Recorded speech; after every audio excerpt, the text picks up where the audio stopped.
as a research fellow at the University of Oxford in the Department of Physiology, UK, and in the University of Illinois, Chicago. Her extensive research of calcium signaling was highly notable. She has written a chapter in Springer Publications. She has worked as a research assistant in the Institute of Bioagricultural Sciences Academia, Sinica, Taiwan, and worked as a lecturer in the Department of Microbiology, University of Madras, India.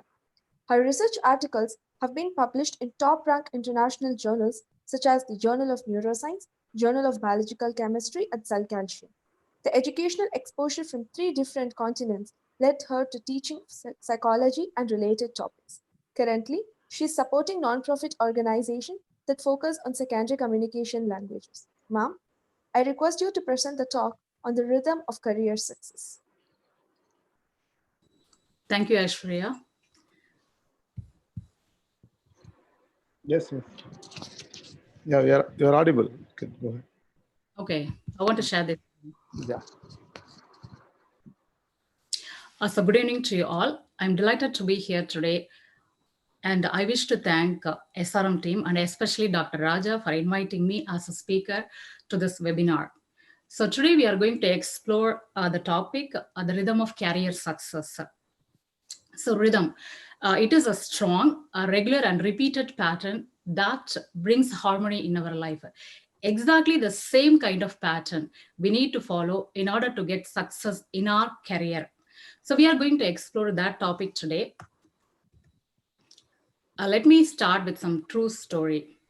A young mechanic applied for an engineer position at Toyota and his application was rejected.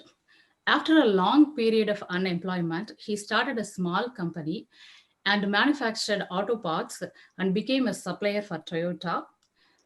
But unfortunately, during World War II, his company was completely collapsed.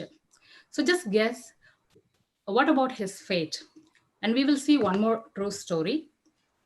Here, two young engineers developed a new computer algorithm, and then they wanted to sell their idea for $1 million to a dot-com giant.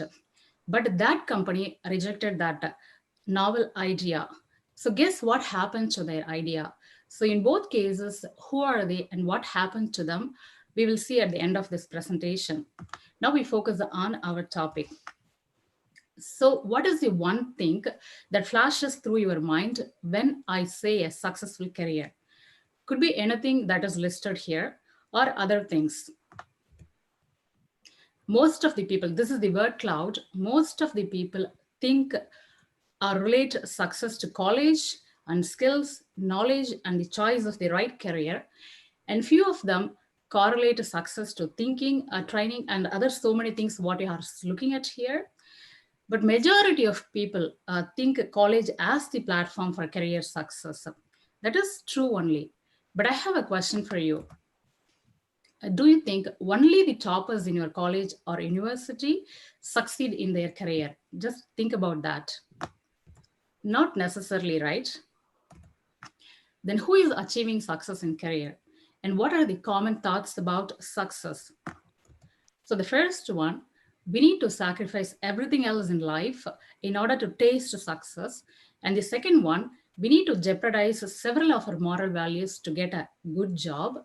And then we need more luck than others in order to achieve success. So together, success is considered as complicated and difficult to achieve. So do you agree all these common thoughts? If so, delete all these myths. They are not true. There is a rhythm for the success to gain without much pain. So that's what we are going to see here. So the first one and the foremost one is you set a goal that is very specific and you truly desire for that. So you develop a vision around that goal. Then we are applying a formula to achieve that goal. So here conditions apply. We need to follow certain rules that we see later. And then we have to develop or build strong competencies and demonstrate those skills inside and out of your organization to accelerate your success. We will see one by one. So the first one, as I told before, it's very important. So just think about, do you have any vision for your future? So what you are looking at here is called the vision board. So here you can put all the images, whether it is a short-term or long-term goals. So you put the images of whatever you want, what you want to achieve. Today you are a SRM student, so there are several possibilities for you to choose your career. I portrayed just only two. Either you can go in this direction or the other direction. One is towards the science, and you can vision you as a future Nobel laureate. And also, after pursuing your PhD, or you can go to the business school and you dream for a CEO or the business leader. So why this method is so effective, just putting all the images in a board and visualizing them every day or so often as possible. You are stimulating all the neurons in your visual cortex that strengthen your connections, which is going to be very helpful for achieving your success. So I advise you to do this. If you are a student, or already if you are a professor, or anybody who are, you just do this. You make a vision board, put all the images that should be very specific what you want to become in your future, and just look at those images and strengthen your visual cortex. Then the next one, apply the formula. So there is a formula for success, which is the feedback loop called the learn, measure, and acquire. So if you are studying something or if you are learning something, that doesn't mean that you are acquiring knowledge. So for acquiring knowledge, you have to measure it. So first you learn some things and then you measure it through validation. For instance, you can formulate a hypothesis and you test this hypothesis by doing the experiments, and then analyze the data. So through this, you acquire the practical knowledge of what you have already learned. If there's something goes wrong, then you learn again. Then the loop continues. So this is the feedback loop. So acquiring knowledge is not the one-time process. You have to do this throughout your life in order to achieve success in your career. So first you learn, measure, and acquire. Then again you learn, measure, and acquire. So this is the success formula. So I told already that there is certain conditions we need to apply by following some rules. The rule one is believe in yourself and work hard. So you can reverse it. First you work hard and then believe in yourself.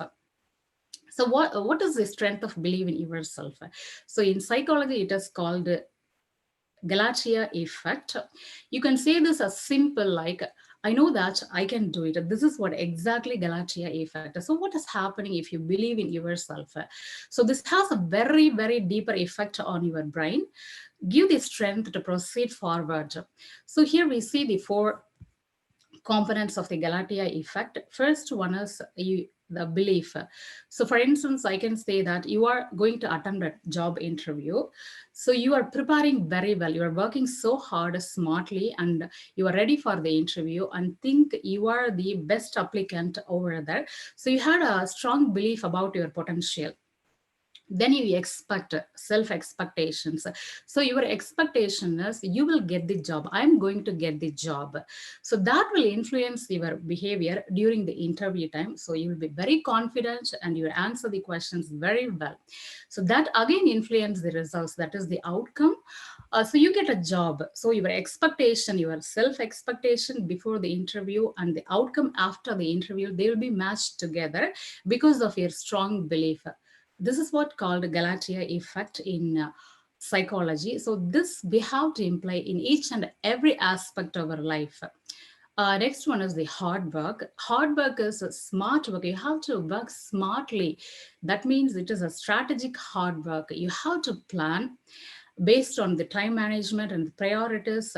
So if you work like this, your work will be very smart. You can achieve success within a short time period. We are going to watch a video here. This is the women's 600-meter final. Happened in Minneapolis, USA in the 2008 Big Ten indoor event. Let us watch the video.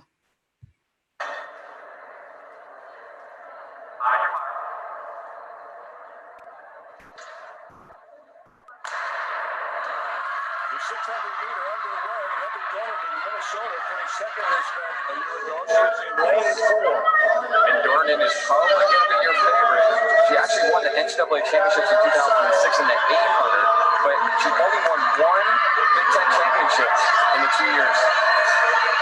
3 laps in this event, 600. So they're really relying on getting a lot of points from her this weekend, and she's just coming by Bonjour now in the home stretch, heading into the bell line. Down. Gordon falling down, gets up quickly, but that's going to cost her. Lucky she wasn't injured. Her teammate just went to the front, though, so they may be able to. Gordon coming down the strike from the outside. Gordon coming on strong. Gordon all the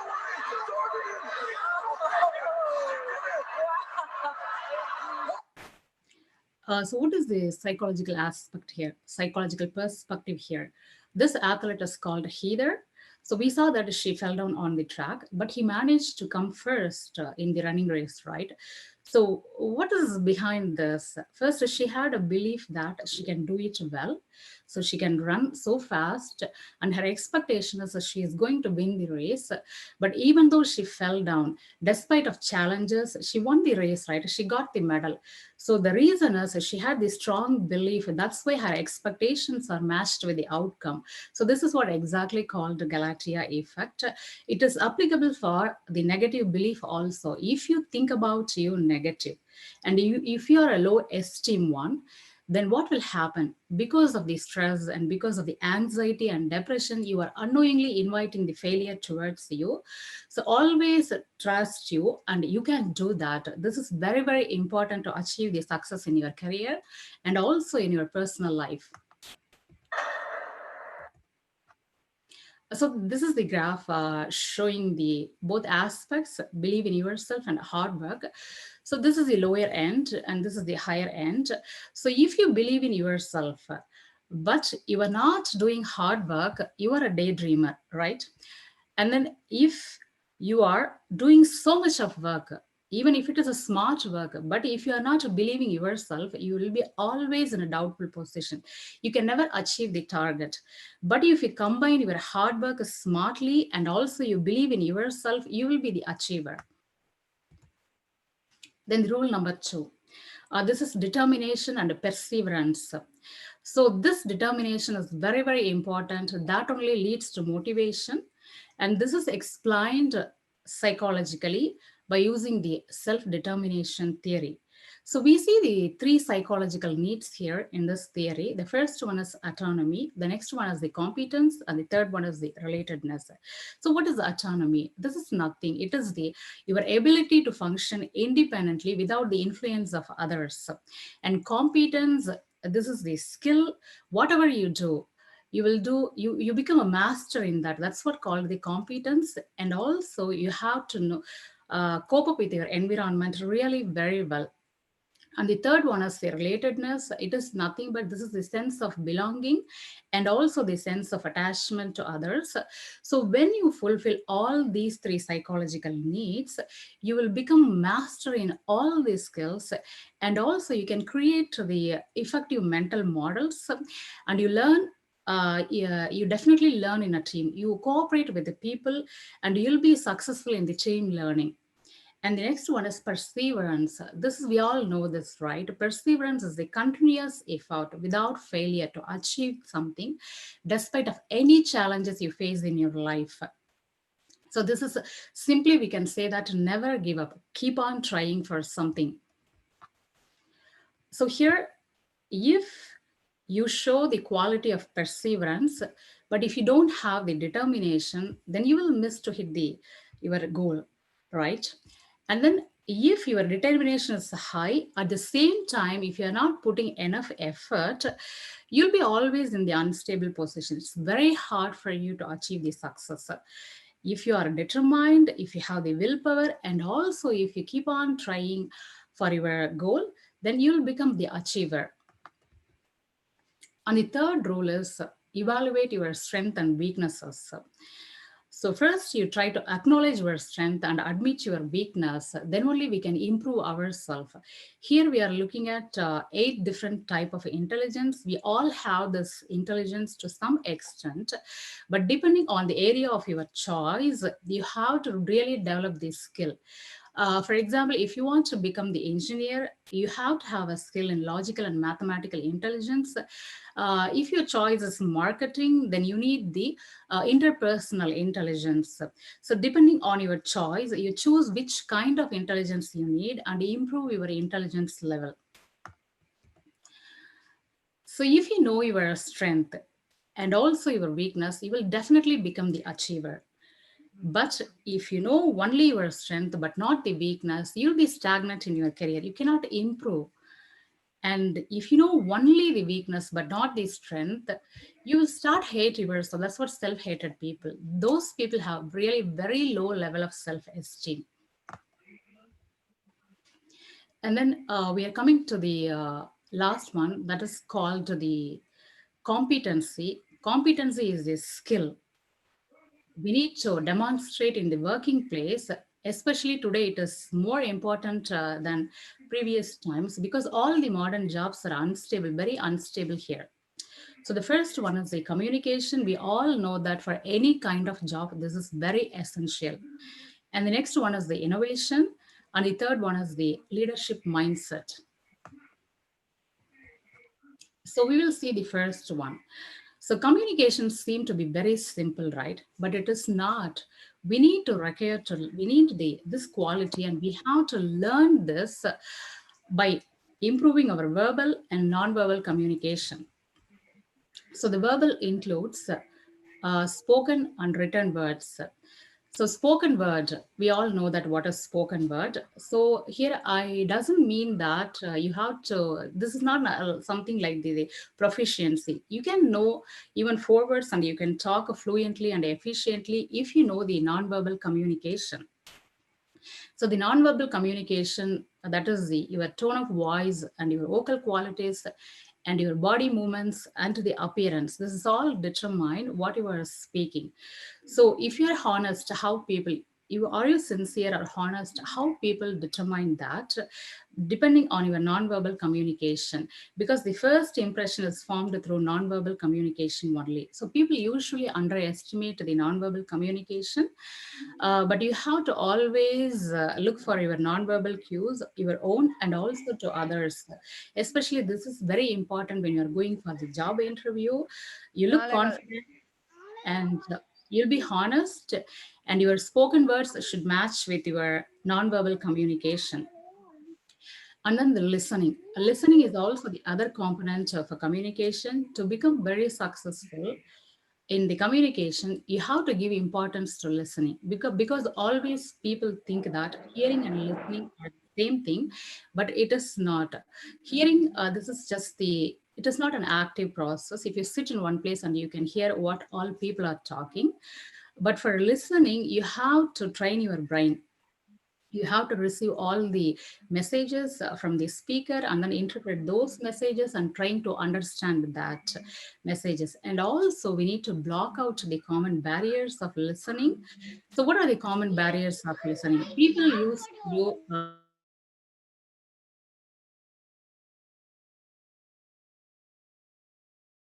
business meeting, every time they just nod their head and they act as if they were listening. So we have to avoid that. And also in attendance.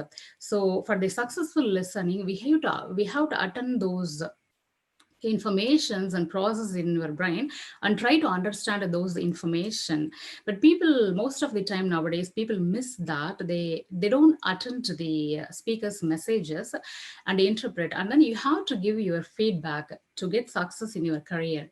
So we need to try to combine, integrate all these three components to effectively demonstrate the communication skill in the workplace. Then the next skill is the innovation. So this is also comprises three things. One is the creativity. You know what is creativity? It's up to your imagination. You are totally making the new ideas. And then stimulus. Stimulus is, there should be a need. That is, there has to be a problem to solve. And then the next one is the knowledge. So ideas are practically viable. That is what knowledge. So you have to combine all these three skills together to give the innovative ideas or solutions. But if you use only creativity and stimulus, if you don't have a knowledge, that will create the useless ideas. And also, then if you use only, if there is a stimulus, that is not, there is a need for the solution, and you have the knowledge, but if you don't have the creativity, you are not imagining to up to the extent, then you always give the boring solutions. Then if you have only the creativity and knowledge without stimulus, that is, there is no need for the idea, then you create the ideas, but there is no implementation. The ideas sit in the chair. We are not using those ideas. And the next skill is leadership mindset. This is how you become, because we all admire the leadership quality. So we need three things here. The first one is the integrity. So we all know what is integrity. This is the honesty. Try to be honest in your workplace. And then ethical. We have to give, every time we have to give, in any culture, importance to the ethical values. Ethical is nothing but a right or wrong. So always we follow the ethical rules. Wherever you are going, in whichever country, you have to follow that rules. And then the accountability, it is very important thing. It is the responsibility. You have to be courageous to accept the responsibility for your actions, whether it is right or wrong, no matter. So you should be willingness and courageous to accept that. That is the main quality of the leaders. So you have to have all these qualities together: integrity and ethical and accountability. So if you express only the integrity and the ethical, then you will become the influencer. So you influence all the people working under you, and you are showing only the ethical values and accountability. You become a grounded person, more sensible person in your work area. And if you're honest and you are accountable, then you just show the openness. So you are open to all new ideas, so people admire you. So we have to try to implement all these three qualities to become a leader. So now we just come to our questions, what we have seen in the initial of our presentation. So we saw that the young mechanic applied for the job position at Toyota and he became unsuccessful. Then he started this small company, and this company was collapsed during the World War II. Did you guess who is he and what happened to him? So he is the co-founder of Honda. So this is one of the world's biggest and most innovative auto companies. So he came out from the ruins of World War II and started the company Honda. He is Soichiro Honda. So imagine how he succeeded in his life after all these challenges. Then I just asked the next story. So here, the two young engineers developed a new computer algorithm, and they approached the dot-com giant. This is the Yahoo. So by the time you might have guessed to whom I am addressing here. So they wanted to sell their idea to them, but Yahoo rejected their idea. So what happened to them? So they are the co-founders of Google, Larry Page and Sergey Brin. They started the Google more than 20 years before. So they had a very big vision that a worldwide web search engine could rank everything. So that's what their big vision. So they made it true, right? Still, they are improving a lot. They're very successful in their career. So how they become successful, how they just cross over all their limitations. That's what our takeaway message today. So the first one is we need to set a goal that should be very specific and you truly desire for that goal and priorities for the future. So that's the first and foremost important thing. So you should have a vision. It might be the long term or the short term goals. And then success requires an intelligent way of working. So you work hard, but if you are not working hard smartly, then it takes a longer time to achieve success. So every time work intelligently. then success requires a commitment, lifetime commitment, and motivation over a long time. That's a willpower. Then, at last, I want to tell you something. Success is very personal. That means it varies from one person to other person. That is, some people think success that I mean, imagine what you think about success for you. So some people think money as the success, and some people think power as the success. Somebody thinks um, so many things, right? They want to work for the welfare of the community, that the success. So never ever compare the success with any person. So just set your goal and work on the intelligent way, and do with a lot of motivation and perseverance. So I want to end my talk with a very inspirational speech of Dr. APJ Abdul Kalam. So let us watch this one. I personally believe you must have a dream. Say, I must have a dream. I must have a dream. I must continuously acquire knowledge. Continuously acquire knowledge. I must continuously acquire knowledge. Hard work. Hard work. Hard work. And perseverance. And perseverance. Then you will be successful. Okay? So this is the inspirational speech, right? So as he said, again, I'm just pressing you that you must have a vision and you use the formula. So you continuously acquire the knowledge throughout your lifetime, never stop, never give up. So by learning and then measuring it and then acquiring the knowledge. So these are the rules. You have the strong belief. So always think positive, stay away from the negative people, and do the hard work smartly in an intelligent way, and just do continuous effort. That's what the perseverance. So I wish you all to be positive, focused, and productive. Thank you. Okay, hello. So that was a very nice talk, Dr. Kartika. Kartika is also, she has a very wide experience. She lived in several countries. She did her PhDs in Germany, then he moved to US. And so she has a very good experience regarding how the life abroad. So any participants want to know about other than the career path, like how to settle in different countries, or what are the challenges that you will be facing due to the COVID, she will be answering this. So if anyone have a question, you can ask now. Yeah, you're very welcome to ask. Raise your hand so that we can.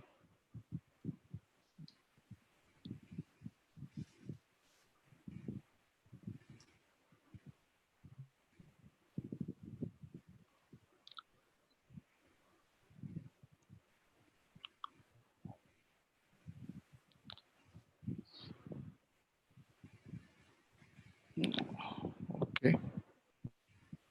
Seems that there is no question. Okay, I'll take the MC too. this will be very clear. Yeah, probably.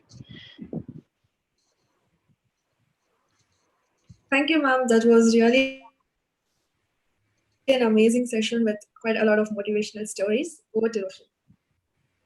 Thank you. Then we'll move to the next session. Thank you very much, Kartika. Okay. Now, Still, Kartika is there. I think there is a person, Sindhu. She want to ask a question. Kartika, you're still available? Kartika? Yeah, I'm here. Yeah, okay. Sindhu, you can ask the question. Hi, ma'am. My name is Sindhu. I'm actually very interested in neuroscience and I'm looking to pursue masters in it. Is there any piece of advice with respect to the learning techniques or colleges or the careers, actually, most importantly? What sort of careers can I, look into or is advisable to look into if I'm pursuing neuroscience? Thank you. Yeah, definitely. That's the current topic. If you are coming to the abroad, there are a lot of jobs, and not only the research, you can do the imaging, and there are so many possibilities in the hospitals here, and also in the research lab. And nowadays, there are a lot of problems in the neuroscience. All the kids, especially coming here abroad for the first time, they have the autism and other brain disorders. So this is the emerging field right now. So definitely I advise you to pursue neuroscience. You can go in different directions. Even if you are a major in neuroscience, you can go for imaging, and you can go for there are a lot of things, I know that. Probably, I don't know whether you want to work in India. I'm not sure what is the possibility in India. But here, especially in the US, because my goal is ultimately to become a neurosurgeon. So I'm pursuing some of the courses here just to become a neurosurgeon. So I can see the lot of opportunities in the hospitals, especially, and also in the companies. Here, the people have more depression and anxiety. Even in the Corona time, you can see there is a lot of chances for the neuroscience people. I'm also currently working in the hospital in that area. So this is a promising field, I promise. Okay, there's another question from Avantika Singh. Okay, Yes, good afternoon, ma'am. My name is Avantika. Considering obviously the current situation of the pandemic and I suppose the political climate in the USA, how easy or difficult is it for us, especially to be able to come there to pursue our masters during this situation? Probably, maybe after some short time, everything will be okay.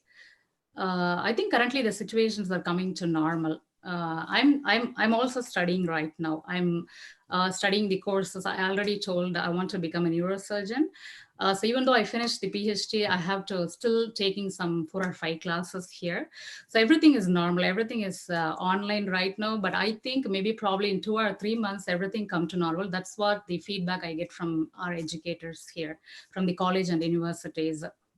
So I think everything will be okay in the beginning of the next year. Thank you, ma'am. okay, there is one more question from Shruti Saravanan. If Shruti is there, you can ask the questions directly, or otherwise I'll read the question. Shruti?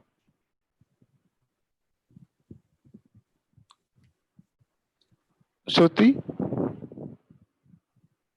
Okay, I'll read the question, you probably answer. So put it in the chat box. Good evening, ma'am. This question is about studying in Germany or any European country. How important it is to learn the local language for pursuing a postgraduate in any European country? I think if you're applying for the international program, it is not necessary.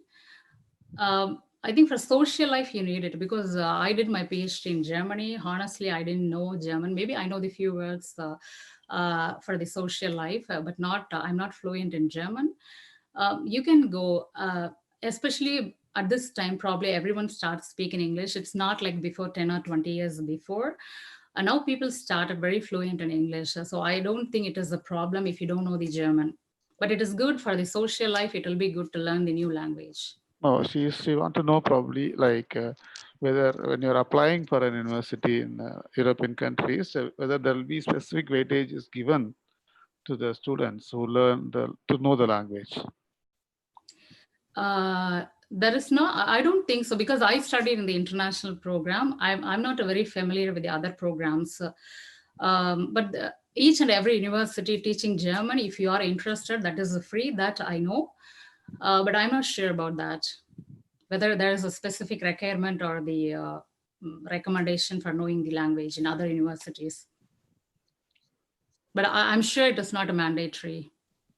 You'll be treated equally like the other students. Are there any more questions? Okay. Thank you for sharing your time, Dr. Karthika. Then, sure. Thank you. Okay. Now, I would like to introduce Dr. V.G. Venkatesh. V.G. Venkatesh is an associate professor, supply chain management and logistics, EM Normandy Business School, France. He holds a PhD in global sourcing and sustainability from Waikato University, New Zealand. He is a certified supply chain professional and from Apex, with nearly 19 years of industry and teaching experience, executive MBA and master's program across different geographies such as Honduras, Sri Lanka, Oman, USA, Colombia, New Zealand, Australia, and Bangladesh. He has published articles in reputable journals. He teaches in master's, PhD, DBA programs, and as a visiting faculty to reputable global B schools. Sir, I request you to deliver the talk on the topic Alternate Careers for Life Science Graduates.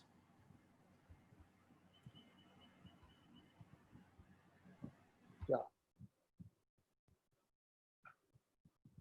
Dr. Venkatesh, you can take over.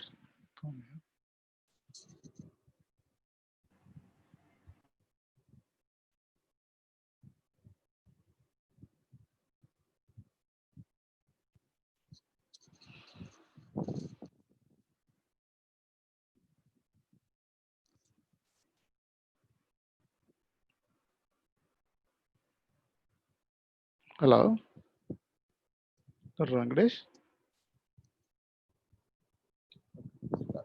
Few minutes.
Dear participants, there is a technical glitch. He'll be joining in 1 minute. Okay. Please spare your time.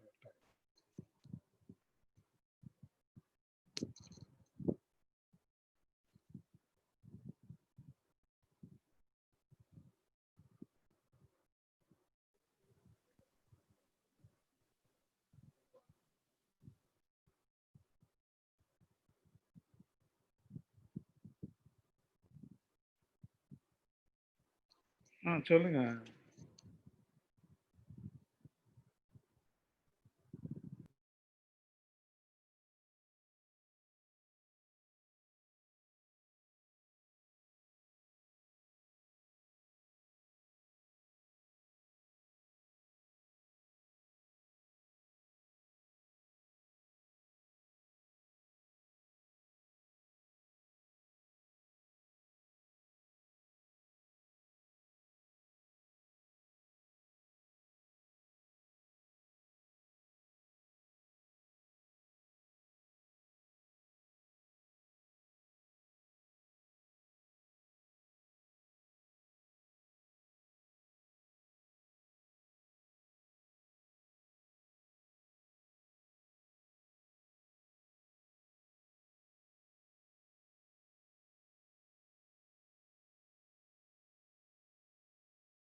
VG, Dr. VG,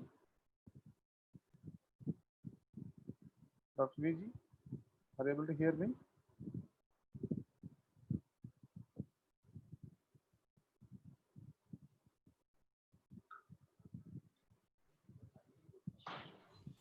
Hello? Hello? Yes, we could hear you, VG. Yeah, Thank you. that's good. Thank you very much. Thanks, Veera. Okay, you can probably you can start the. I think like there is some problem with the audio system, but mine is okay, I think. Okay, okay, you can begin your talk. Sharing your screen. Are you able to see that? Yeah. Okay, thank you. Okay. It's unfortunate anyway. A very good afternoon to everyone.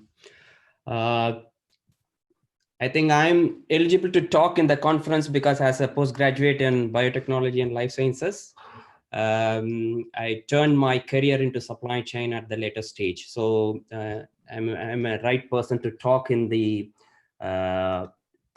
this 2-day conference in terms of my experience from a different perspective. Okay.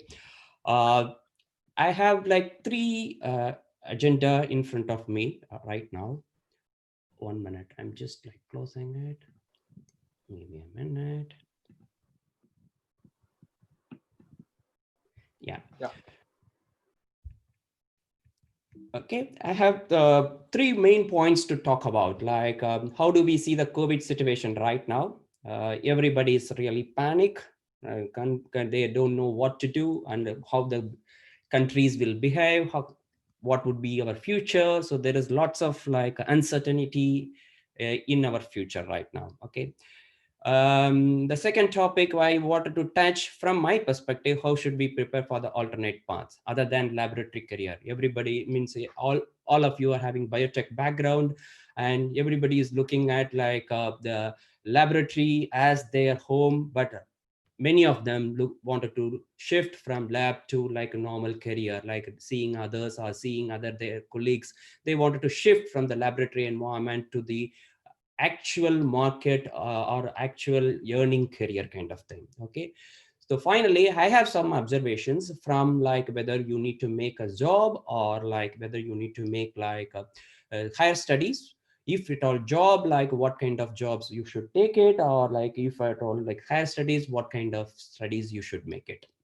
I'm not going to market my own institute, but I'm going to give my overall perspective. Okay. uh, Yes, as I said, like it is not only in India, it is not only in USA, it is everywhere, everywhere. It is whether I want to go this way or that way or another way.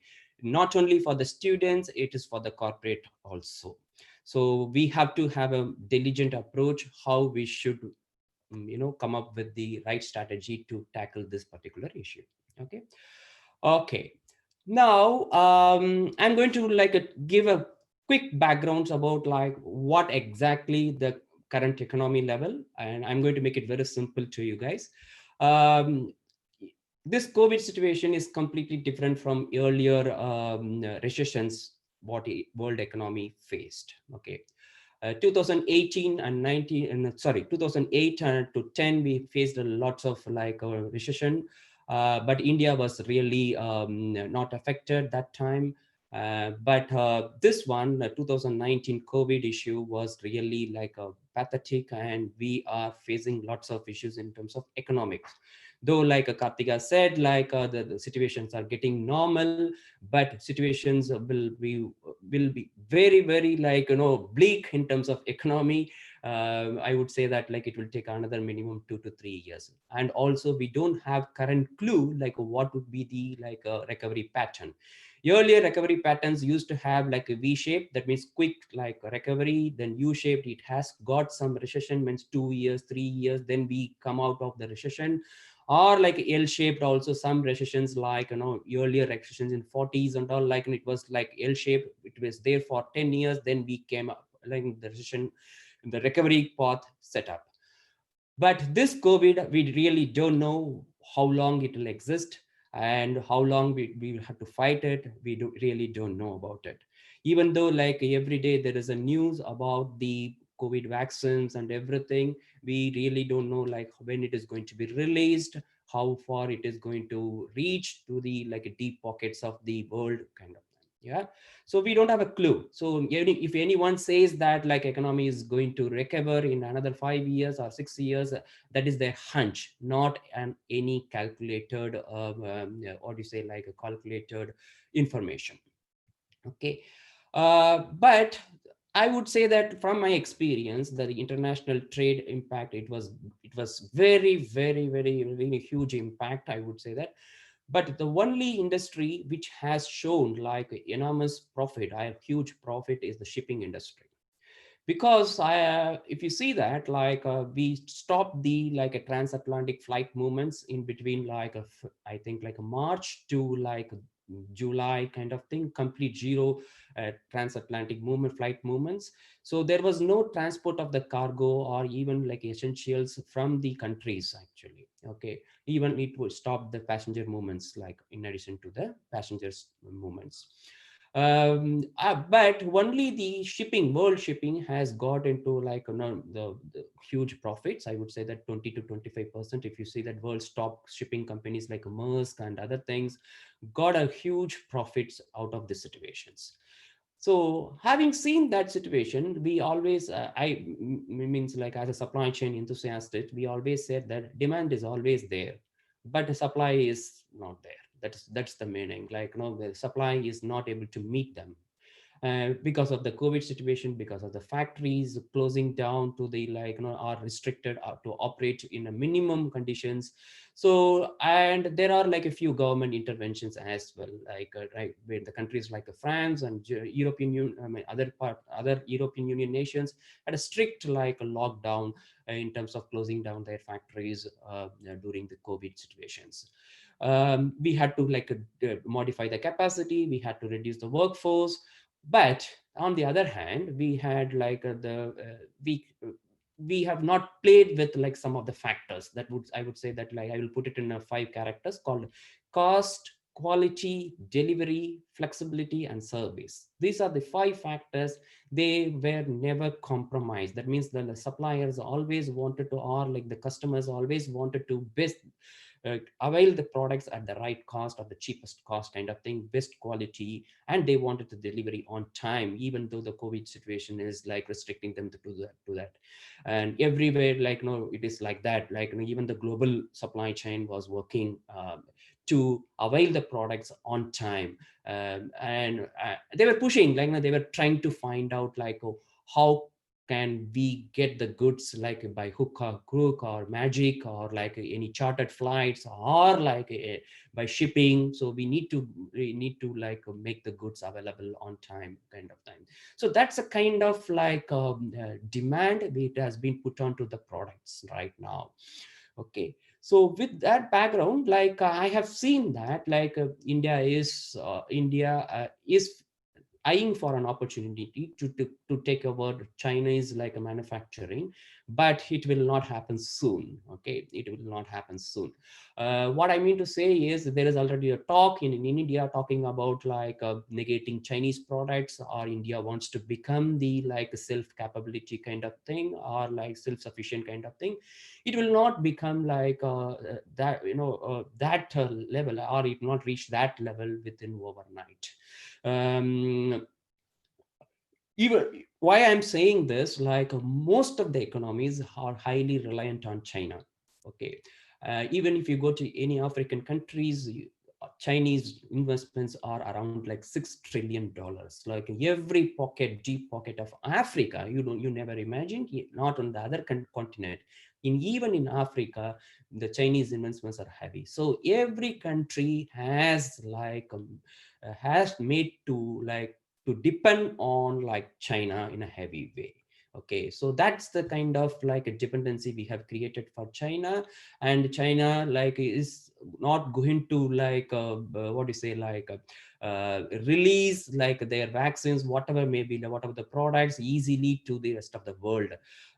So like it is going to be a tough competition between like both the countries, both the economies, because we are the low cost manufacturing centers.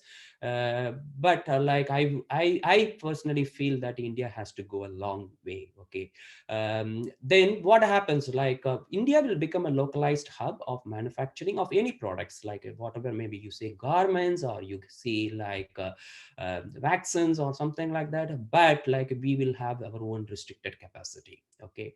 So that is the kind of like learning we are going to have it before getting onto the our topic, like what kind of like a career opportunities, what kind of like job opportunities are available right now in the COVID situation. Okay. Okay. So have some of you like are working in genetic engineering lab for a long time, or 4 years. By this time, you must have realized yourself that like, okay, this is not my career, or this is not my cup of tea, or I wanted to get out of this lab, or like putting like, you know, up and off handling PCRs and everything. I don't want. My job is not into this. Like I just wanted to come out of it. So like, have you, those people, I'm just asking, like, you know, have you ever thought about like how are these medical kits manufactured, how are these raw materials are organized for your manufacturing of the goods, or how would COVID vaccines like be distributed to the interior part of any country, how the product management exercise generally triggered, also like, you know, how the seeds and chemical and food products are distributed globally. These are the questions you should ask your mind. Like if you answer this question, the answer would be like the supply chain. Supply chain exists like in your day-to-day exercise. Okay, it's not only like a discovery of your drug, but it is the discovery of the drug, and also you have to like make sure that the drug is available to the right people on right time at the right cost. That is the part of the supply chain. Okay, and you need to manufacture like a right quantity. It's about the demand management. It's all about the demand planning. You cannot manufacture the huge quantity and keep it in the inventory for a long time, and even if you keep it for a long time, it's a cost involved in it. So you have to be very careful in balancing the decisions of like how much drugs or how much vaccine I should manufacture, I should keep it in store, how like, you know, I should maintain the like storage conditions. These are all the part of your supply chain. Okay, so that's quite interesting area to be part of it, apart from the clinical background or like your research background. Why I'm talking about is like, as a biotechnologist, I always felt it like there is a huge linkage between the like technical knowledge and the supply chain. Especially India is lagging. I would say that it is completely lagging the race in terms of cold chain storage facilities. That means like you institute or you install the big capacity to store your drugs or the vaccines, or like we don't have that kind of storage, big storage facilities or distribution facilities like in India. I can always like say that like this would be a huge opportunity for us to ponder upon. Okay, so the supply chain, to cut short, like the supply chain is all about making your products at the right quantity as per the demand required from the market, and you manufacture it and make sure that it is available to the right people at the on time. So you need to like plan your logistics activities. You need to use optimal way of routing to reach the deep pockets or like wherever the market exists. So that's the like, you know, very interesting part of your business side where you can get associated with. Okay, moving ahead, like now like most of you are in the final stages of your studies. So whether to get into the higher studies or the jobs, that is the big dilemma to manage. Okay, especially for the people who are in the final years right now, BTech for genetic engineering or BTech industrial biotechnology kind of thing. So you are always fighting yourself, saying that whether I should go for the higher studies or whether I should go for the jobs. First of all, like let us talk about like when you want to go for the higher studies, like what would be your like questions you should ask yourself? Am I ready? I'm talking about like a studies apart from your own domain. That means like you are considering yourself that to shift from like a BTech genetic engineering to some other course, MBA or some other course, not from your own domain. Okay. So first of all, you should ask yourself whether I have like a mental strength or the moral support or like kind of, or I will put it in a different way, like, family support to study for 1 or 2 years, even though if I have the financial background. Okay. So that's like big question you should ask yourself. Okay. And second question I always ask, like, to the students of the biotechnology, how should I leverage my bio knowledge? Bio knowledge means like not only like your genetic engineering, the overall biological sciences knowledge, how you should leverage. If you're really passionate about biology, still you want to get associated with the biology, you don't want to leave that domain. And I want to touch base my biology for the lifetime. So then, like, how should I move further? You should ask yourself. But still, I don't want to get into the research area. I don't want to get into the PhD or something, but I want to use the biological knowledge. So that's the question you should ask. So I have an answer for you guys at the latest time. Wait for some time. Okay. So then, like, the third question I asked myself, I asked my students, saying that, like, how will you manage the other domain risk? That means like people, when you are shifting from like your biotechnology domain to some other generic manufacturing. So example, MS in industrial engineering or MS in manufacturing, something like that. If you are moving, if you're shifting like that, you have to fight, or you need to compete with the people who have some background in that mechanical engineering or like other domains. So like, say example, like, people come from electrical engineering background. If they come from that background, it is going to be very easy for them to do industrial engineering kind of thing, or even for mechanical engineering students. With If you are choosing the industrial engineering, then it is going to be a little difficult, time. I won't say that it is not possible for you, but you have to fight a lot in terms of like move ahead kind of thing. So, but there are good success stories, like people who shifted from biotechnology to the industrial engineering as well. So we will talk about this later. Okay. The last one, I always tell that, like, if you're shifting from like a BTech biotechnology or BTech genetic engineering to some generic or like courses, it is always an investment for the future. I would rate it, like, because you are going to be not only restricted like to the with the genetic engineering career, or like only talk about like a biology kind of thing. You will get more exposure in terms of like a wide business knowledge, how you should manage the business kind of thing. So that is going to be an additional knowledge. Any knowledge is going to be a great investment for the future. Okay. So that's the question you should ponder before. Those are the questions you should ponder before making a decision for higher studies. Okay. Now, the popular option for anyone is MBA. Okay, obviously, like I'm not saying that, like, you should not shift to MBA, but like I would rate it like, MBA in India, if they say that, like, except IIMs, if you are IIMs means like top IIMs, ABCL, that's it. Like, no, other IIMs, I means like you have to like literally fight for yourself to make a career, I'm telling you. But if you're from ABC, IIM, Ahmedabad, Bangalore, and Kolkata, and Lucknow, you have a brand with yourself. The companies will favor in recruiting you for their higher up career. So that is the another one. But leaving aside those, like, ABCL, IIM, ABCL, there are many MBA institutes in India. Like, and if you ask me, like, students who got into like MBA programs, whether all of them got the like good salary, say example 20 lakh salary or 25 lakh salary kind of thing, answer is no. I would say that. Okay, they are still like, very tough competition available in India. So like we need to be very, very careful in making those decisions. Okay, now Having said that, what is you are asking me, what is your recommendation? Okay, now I would recommend that like any MBA course is sensible, or like it's adding a value to you only after like 2 to 3 years minimum. I would say that 2 to 3 years of experience, or like I would rate it like after 5 years of your industry experience, then it makes sense for you to do the MBA.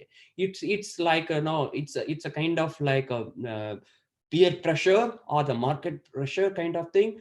With students like in India, they are pushed into the MBA without understanding that like, okay, like all of my colleagues are going, all of my students colleagues are going, so I am also enrolling for MBA. But you need to really ask, am I really MBA material? Okay, so that is the big one. Well, then some of you like even though like if you are if you are not able to make that convincing decision of doing MBA after 5 years, now really wanted to enter now itself, then like you will have like you have to consider the top IIMs. I would say that like top careers. Otherwise, like it's just going to be like a 20,000 rupees or 30,000 rupees salary for you, and you need to put a lot of effort to come up in higher end category. Okay, career ladder. Now, like, what are the famous? If you are choosing an MBA as an option, then what would be the like branches in MBA? MBA also has got some branches inside. Like we have got specialization. We got specialization. The marketing is one of the famous one, or like one of the popular one in terms of like a wide reach. But all of them cannot talk, all of them cannot have that like people skills kind of thing. So some of them, they take a backend courses like operations. This is called as like an operations management, and which includes supply chain as well. So supply chain is nothing but the backend back-end management of the entire business. Okay, so you don't come forward like you don't see the clients kind of thing. The clients will be met by the marketing or the salesperson kind of thing, and they get the order and they pass it on to you. You manufacture it, you process it, you deliver it according to like the customers specifications kind of thing. Okay, so as I said, the choice of the schools really matters. Like please be very careful when you are making the careers. Okay, and do I have the now, like having said that, like I recommend it personally, like you need to have like 2 to 3 years of experience before getting onto any MBA. Do you have any other options other than MBA? That is what the question in your mind. Yes, there are like some courses it is coming onto my mind. One is called as like if you are still like want to leverage biotechnology knowledge or genetic engineering knowledge, I would say that like you should get onto the agribusiness management, or like some courses like the food processing industries, like that would like really help you. Some of the universities like University of Pune has MSc in industrial biotechnology management. So like those courses are really like well received by the industry, so you can like consider that as well. Okay, then when I was interacting with the biology people, like I came out I came out to this unique option called like a Biocon Academy. Biocon is the like a number one, or sorry, one of the top like a pharmaceutical companies in India. You must be aware of it. So they have gotten a Biocon Academy, which has so many certificate programs, industry oriented programs. So you can enroll for that, and you will get the first hand knowledge about like how to manage the biotech industry. So this Biocon Academy has student scholarships as well. They will provide like around like 80% scholarship for like students who are having a CGPA for more than 8.5%, 8.5 out of 10 scale kind of thing. So you can consider those kind of like specialized certificate courses, which are I just gave an example of like Biocon Academy, but there are like few other courses are available from the global markets. So I will tell you like later kind of thing. Okay. Okay, then like, okay, I don't want to enroll for MBA right now, but like I will definitely do MBA at the later stage, but I want to do higher studies right now. Okay, now you can enroll for like a supply chain management course directly. I would say that like there are like very many foreign universities, they offer a course in supply chain management. So you can enroll for that, and as I said, like it gives you the overall perspective of like how to manage the demand to the delivery, till the delivery kind of thing. So it gives you like a various perspectives of like how to plan your manufacturing, how to pack the goods, how to move the goods, how to do the logistics planning and everything. So it gives you good idea about like the how the product is getting moved from like the manufacturer's location to the market. So that's the kind of like courses are available in like many places in across like different geographies. I would say that right from US, Europe, or even in Australia and New Zealand, I've seen like MS or like postgraduate diplomas are available, so you can enroll for it. So if I don't want to be like, no, I don't want to manage like the entire business, I want to specialize in one area where I want to leverage my knowledge of bio again. So then you can take a course specific to like quality management. Like the quality management is also well received by the students who are having the bio background. I put it in a right way. Pharma companies like Novartis or Sanofi. Sanofi is the like one which is currently engaged for like your COVID vaccines from France. And like those companies are like really looking for people from bio background, but they have like some quality management inputs kind of thing. So those courses are really set the background for you to improve the processes in the businesses, and you are highly paid as well, like in terms of setting the processes kind of thing. Okay, the final one where I have done it, like I have done masters in like a manufacturing, so like which is going to help you in terms of managing the protection in the pharma line or like any biotech products, the kind of thing. So how to set up the how to manage the overall manufacturing plant, what kind of like process systems I have to set up and like execute kind of thing, because the product you have to manage like a variety of products, right? So like these kind of like options are available in front of you if you are not inclined towards MBA at this point of time. Okay, now this is the very specific knowledge I'm giving to you, like you can note it down. There are like some companies, like I have given some companies here, like Pfizer, Johnson and Johnson, GSK, all these companies, they launch unique programs called like a graduate trainee program. Okay, we call this as like a global management program. Some companies they call it as global management program, some companies they call it as graduate trainees, some companies they call it as management trainees, some companies call it as technical trainee program kind of thing. What do they do with this? They take the students from the pharma or the genetic engineering or like a biotechnology background, they rotate them for like rotate them in the sense in the corporate word, it is that they train them for 2 years in different departments. Say example, like if you want to get trained in the laboratory for like 6 months, like they will put you on to 6 months and they see like whether you are liking it. If you don't like it, they will shift to like or some companies they have the mandatory that you have to shift to the other department within this prescribed period. That means like after 6 months you will be asked to take a training from like a commercial department, then next 6 months you will be going to like a manufacturing, then next 6 months you will be going to marketing department kind of thing. Even though if you're not an MBA grad, you will be getting the exposure of like an MBA grad during this training programs. These programs are highly like what do you say, like welcomed by the like European Union or like in the US. All the big pharma industries, they have this kind of entry level program for the college pass outs actually. Okay, and there are like some programs which are exclusively for MBA grads. There are some programs exclusively for the undergrads, like BTech biotechnology or like BSc in microbiology, kind of BS in microbiology kind of thing. This these programs you should eye for it. And it is not that easy to get into the program. It's like you will be having the multiple levels of the interviews. I was happened to be the one of the panel members for the Novartis for some time, to select the candidates. It was very competitive, and we get very good students actually, from across the globe. It's a global competition. It's not only from India kind of thing. And during this training, what happens is you will be shifted, means you will be rotated across the different locations of the globe.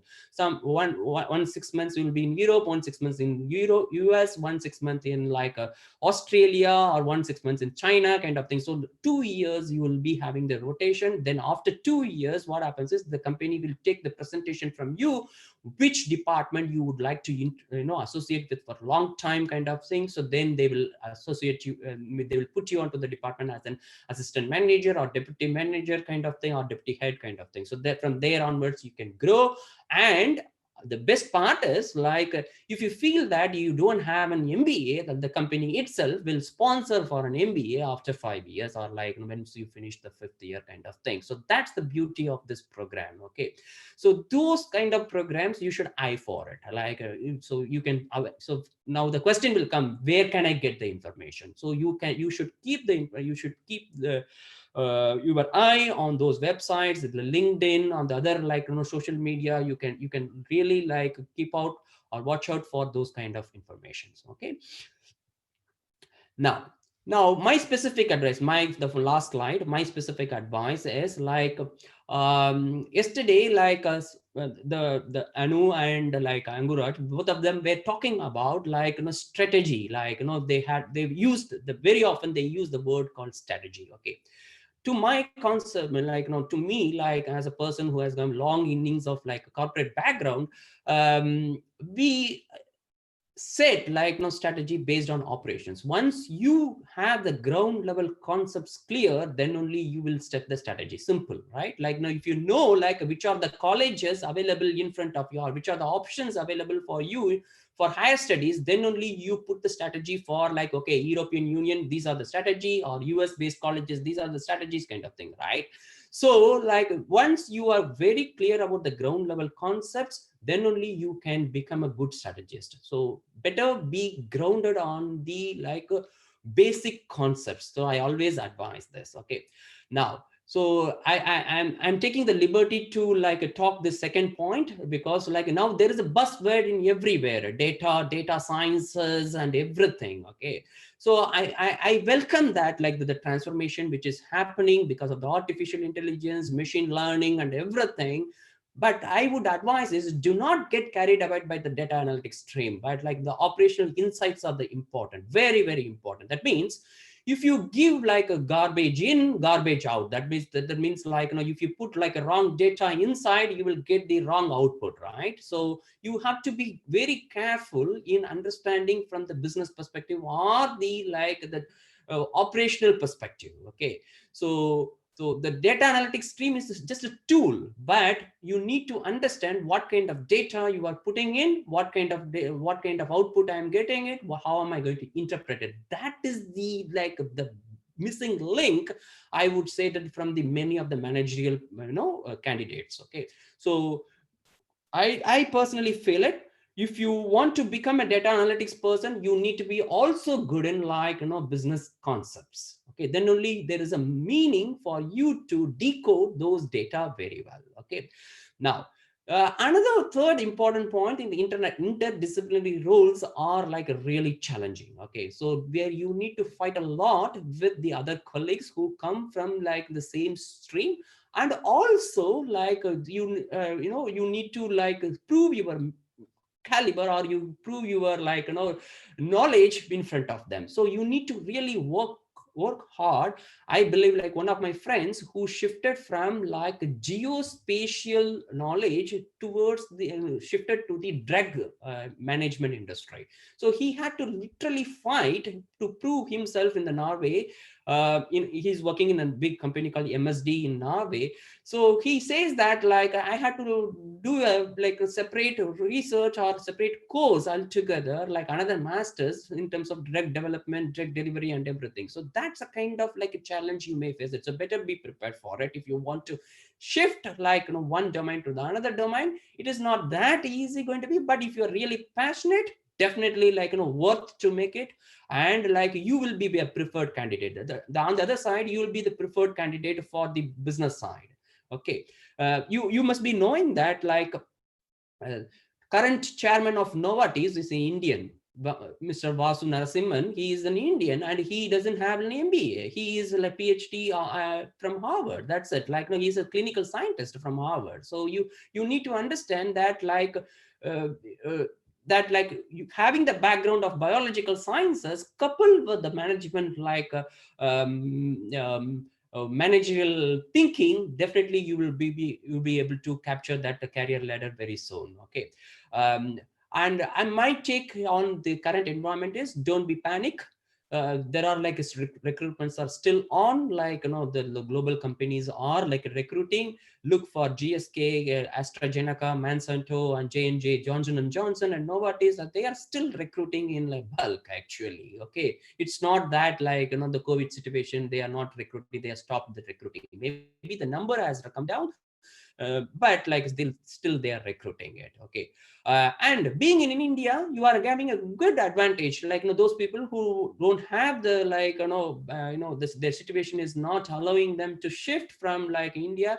Definitely you are becoming you are having a better advantage right now, because all the pharma companies are looking at India as their potential manufacturing hub, especially current manufacture or like current policy regime like of inviting the foreign companies to establish the like local manufacturing units. So definitely India is going to become a manufacturing hub in another 10 years, I would say that. Okay.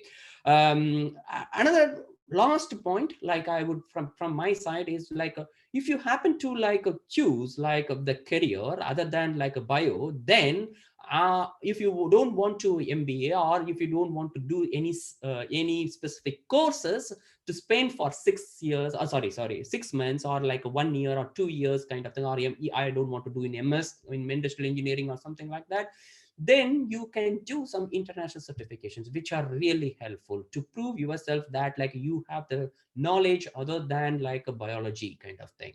So like the certifications like certified supply chain professional, which will help you to project yourself like saying that I have the fundamentals about the business, or I have the fundamentals about the supply chain kind of thing. Because no one knows about like what kind of knowledge it has been imparted to you in from SRM. Like these are the certifications helpful for you to project yourself. I have I have the knowledge which can which can make me to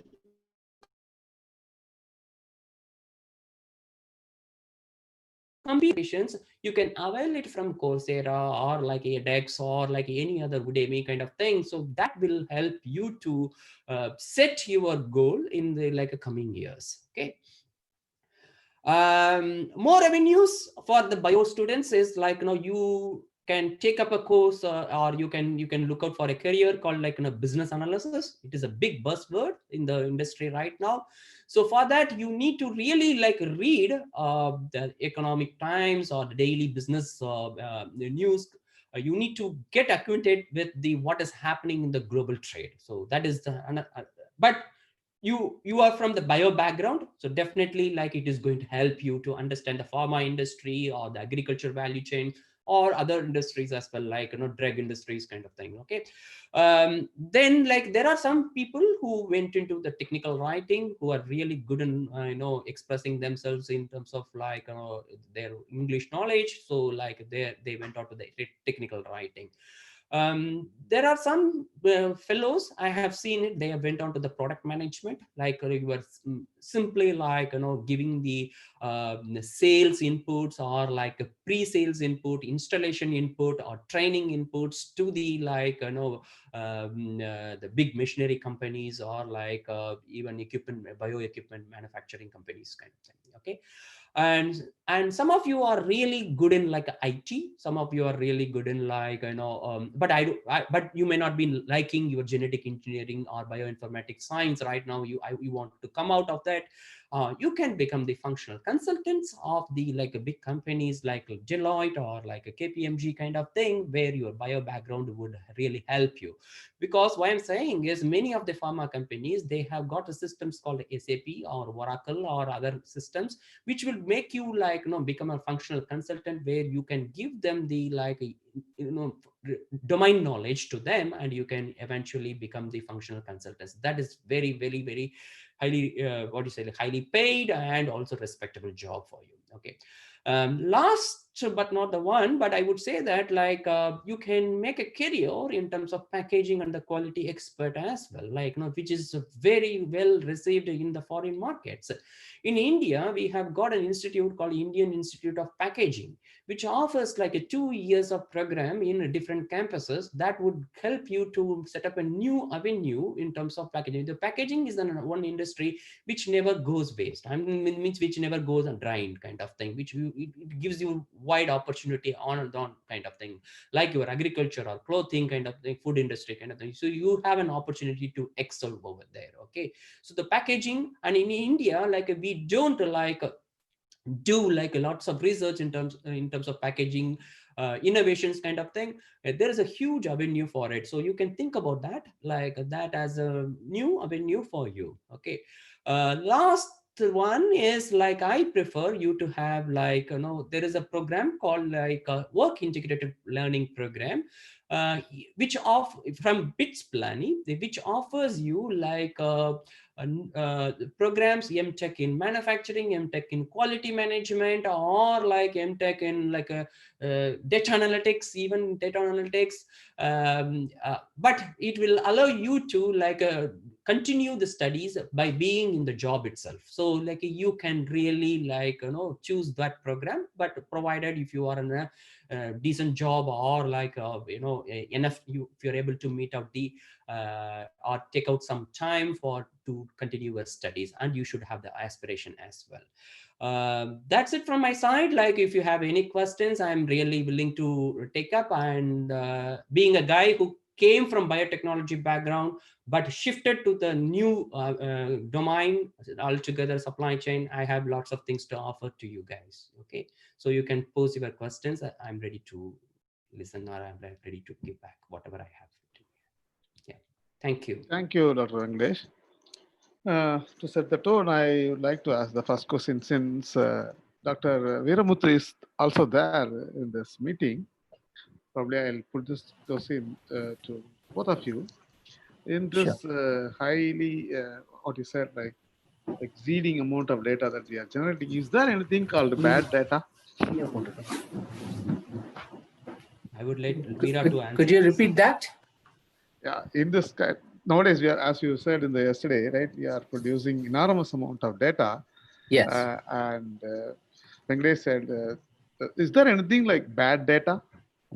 Yeah, bad data is the bad data in the sense, for example, some people change their IP and they give a fake email address or fake age. So, but that can be resolved.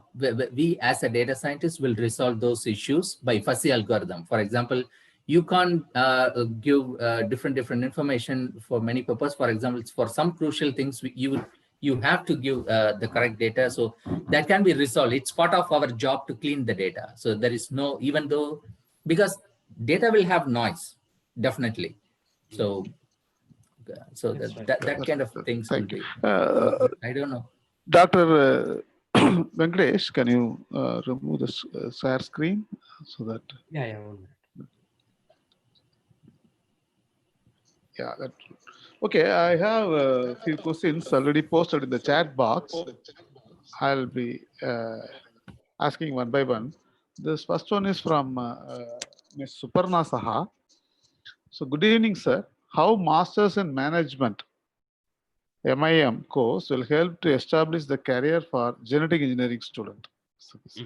Okay. Because as I said, like when are you entering that particular program, that really matters. Actually, if you are entering into the as a very fresh candidate, raw candidate, then it is really like you need to really fight a lot. I won't say that like, there is no I won't say that you don't have any future kind of thing, but like you need to fight a lot. I have seen it in my experience from New Zealand. There are some students from SRM, like a BTech biotechnology or something, like they came and they took the course in masters in business management. They don't have any background, okay, they don't have any background, but finally they had to do some kind of like a sales job kind of thing, which was not advisable for you. I don't advise right now, because you have to get onto some kind of like industry experience before getting on to this kind of masters in management program. Otherwise you will not link the concepts, or you will not be able to observe the knowledge. Why am I studying, what am I studying, or you will not be able to correlate to your own environment. And also like so 2 years later, if I do MIM, or I'm doing some jobs here, like if I do like a masters in management course, yes, definitely like there are like good opportunities for you, because lots of laboratories, the companies, like the corporate companies like Fonterra, or like Procter and Gamble, or like any companies which are having the Pepsi, or like I would say that like Coca-Cola, all these companies that do recruit people from like a biotechnology background with management for the like a corporate careers. Like I'm quite positive about that. Once you have like a preliminary 2 to 3 years of experience, then you enter into the master's program, then there is a success for you. Not right now. If you are entering into right now as a fresh candidate, I'm not saying like you will not get a job, but you will not get the platform what you want. Then by the time like 2 years, you will be you'll be like exhausted. What am I doing? I'm doing irrelevant career kind of thing. So that kind of like unsatisfaction may emerge in your mind kind of thing. So I would advise, have patience. 2 to 3 years of sales means like industry experience, then enter into the like a masters in management program across. There are many programs around the world, like you can choose one among them. And another thing, I have put one slide there, like the choice of the institute matters a lot. Yes, choice of the institute matters a lot. If you are looking for like the company institutes or MBA programs, other MBA programs from other than India, then you have to look for the rankings like Financial Times ranking and QS ranking. We call it as Financial Times and QS ranking. These are the two rankings under which like the management industry management schools are being ranked, and the top 100, any institute in the top 100 would really good for you, would be. Okay, Miss Suparna is there? Yes, sir. Yes, sir. If you have any further questions to add to No, that? no, sir. Thank you. Okay, so then the Supiksha, you can post your question if you're online to directly to Dr. Anglesh. Subiksha? Yes, sir. Good evening, sir. This is Sudiksha here. Sir, actually, I wish to know what are the career options behind MBA in healthcare management. Actually, this is a growing field, I suppose, right now. And so I just want to know what are the career options behind it, and how well is it developing? Okay. Yes, if you see that healthcare as a broad perspective, it has got into, I personally feel like we can divide into two specific domains. One, we call it as associated with the public health. Another one is purely on the like a healthcare industry. Okay, so two different domains altogether. Okay, the healthcare industry means like your hospital administration, your other like a food and nutrition administration, all this will come. Okay, so that is the laboratory management and everything that will come, industry administration. On the other side, the public side, public healthcare, it is really like good. I'm telling you, it is really good. Because why I'm saying is like lots of funding are available from the UN and other like NGO bodies, like huge fundings are available for the programs.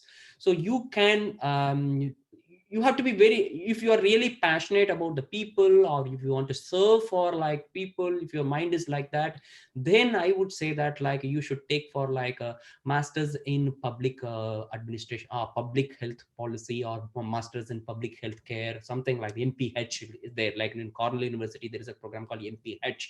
So like you can avail those kind of programs which would set for you having the background of biology, then like a public health. So that combination somewhere it works. Okay. And also like you will be if you are setting up a career for UN, then like that will be the like a right platform for you to enter into the like UN kind of environment, you know. So the public side is like a very having more avenues than the like healthcare industry, I would say that. But the healthcare industry is like you have to I would say from my exposure, I would say that like uh, there are like a few institutes in India also available, like Indian Institute of Healthcare Administration and Research. It is in Jaipur, which is a deemed university, which is a government university, which also offers like MBA in healthcare management. So you need to ask them like what kind of careers they are like, you know, what kind of companies are coming there and taking the placements kind of thing. I'm not sure about, though I know the program is available, but I'm not sure about like how far it is well received by the market. But same program, if you're doing it in abroad, definitely like they have their different ball game altogether. Because in abroad, in European countries or US, like the healthcare professionals are always like having a more say, I would say that more say in the market. Okay. And they are well demand, there is a good demand for them as well. Okay. So only thing like as someone has asked like Kartika saying that like should we know the local language? Yes, I would say that I will put it like in my own experience in France and European countries. Yes, like you should know the local language. Like that's why I always insist the students that like during your 4 years of career or 4 years of studies in the in SRM itself, like you should aim for any of the foreign languages, like German or like Spanish or like French kind of thing.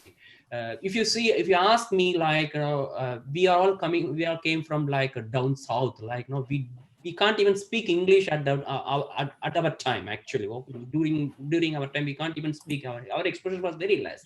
But like today, like I can speak like French, I can understand French, but I'm not fluent in French, but I'm very fluent in Spanish.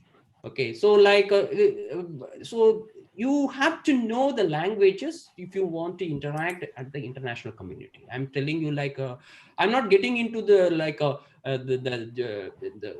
the politics of the languages in India, which is happening right now, but like definitely it is going to help you in understanding the like of the other markets, other people, and it will widen your entire knowledge kind of. Yeah. Sorry for the disturbance. You can continue with that. Please. Yeah. And another one point I wanted to add, this healthcare industries, like in India, it is always low paid. I'm cautioning you right now. Okay, so I have to tell the truth. I cannot give you only positive information. Okay, so I have to give you the other side of the story.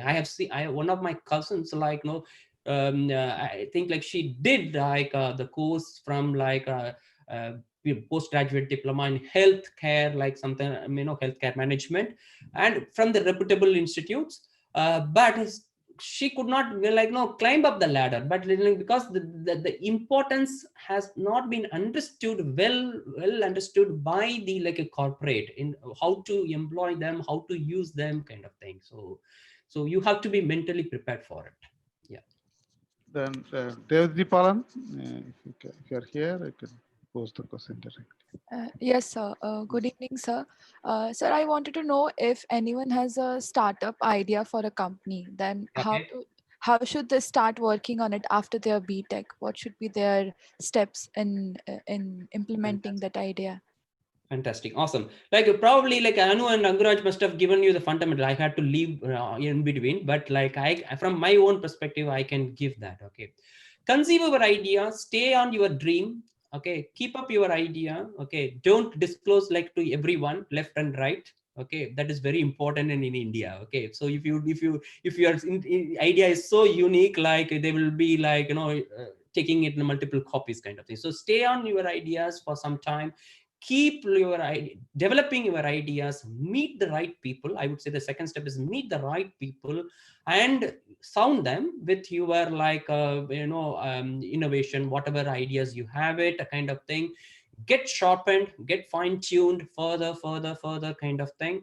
Then like you see that like once the complete blueprint is ready, then like you see the funding opportunities. That is very important. Like if you are coming from like a non-business background, then it is very important for you to mobilize those funds, right?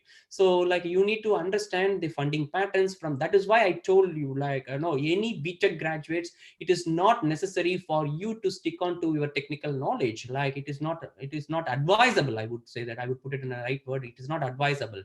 At any point of time you will be doing the business. That means like even after 10 years of career or 15 years of career, upon growing, like you will be managing the people, you will be managing the operations, so you should know the management aspect of the subject, right?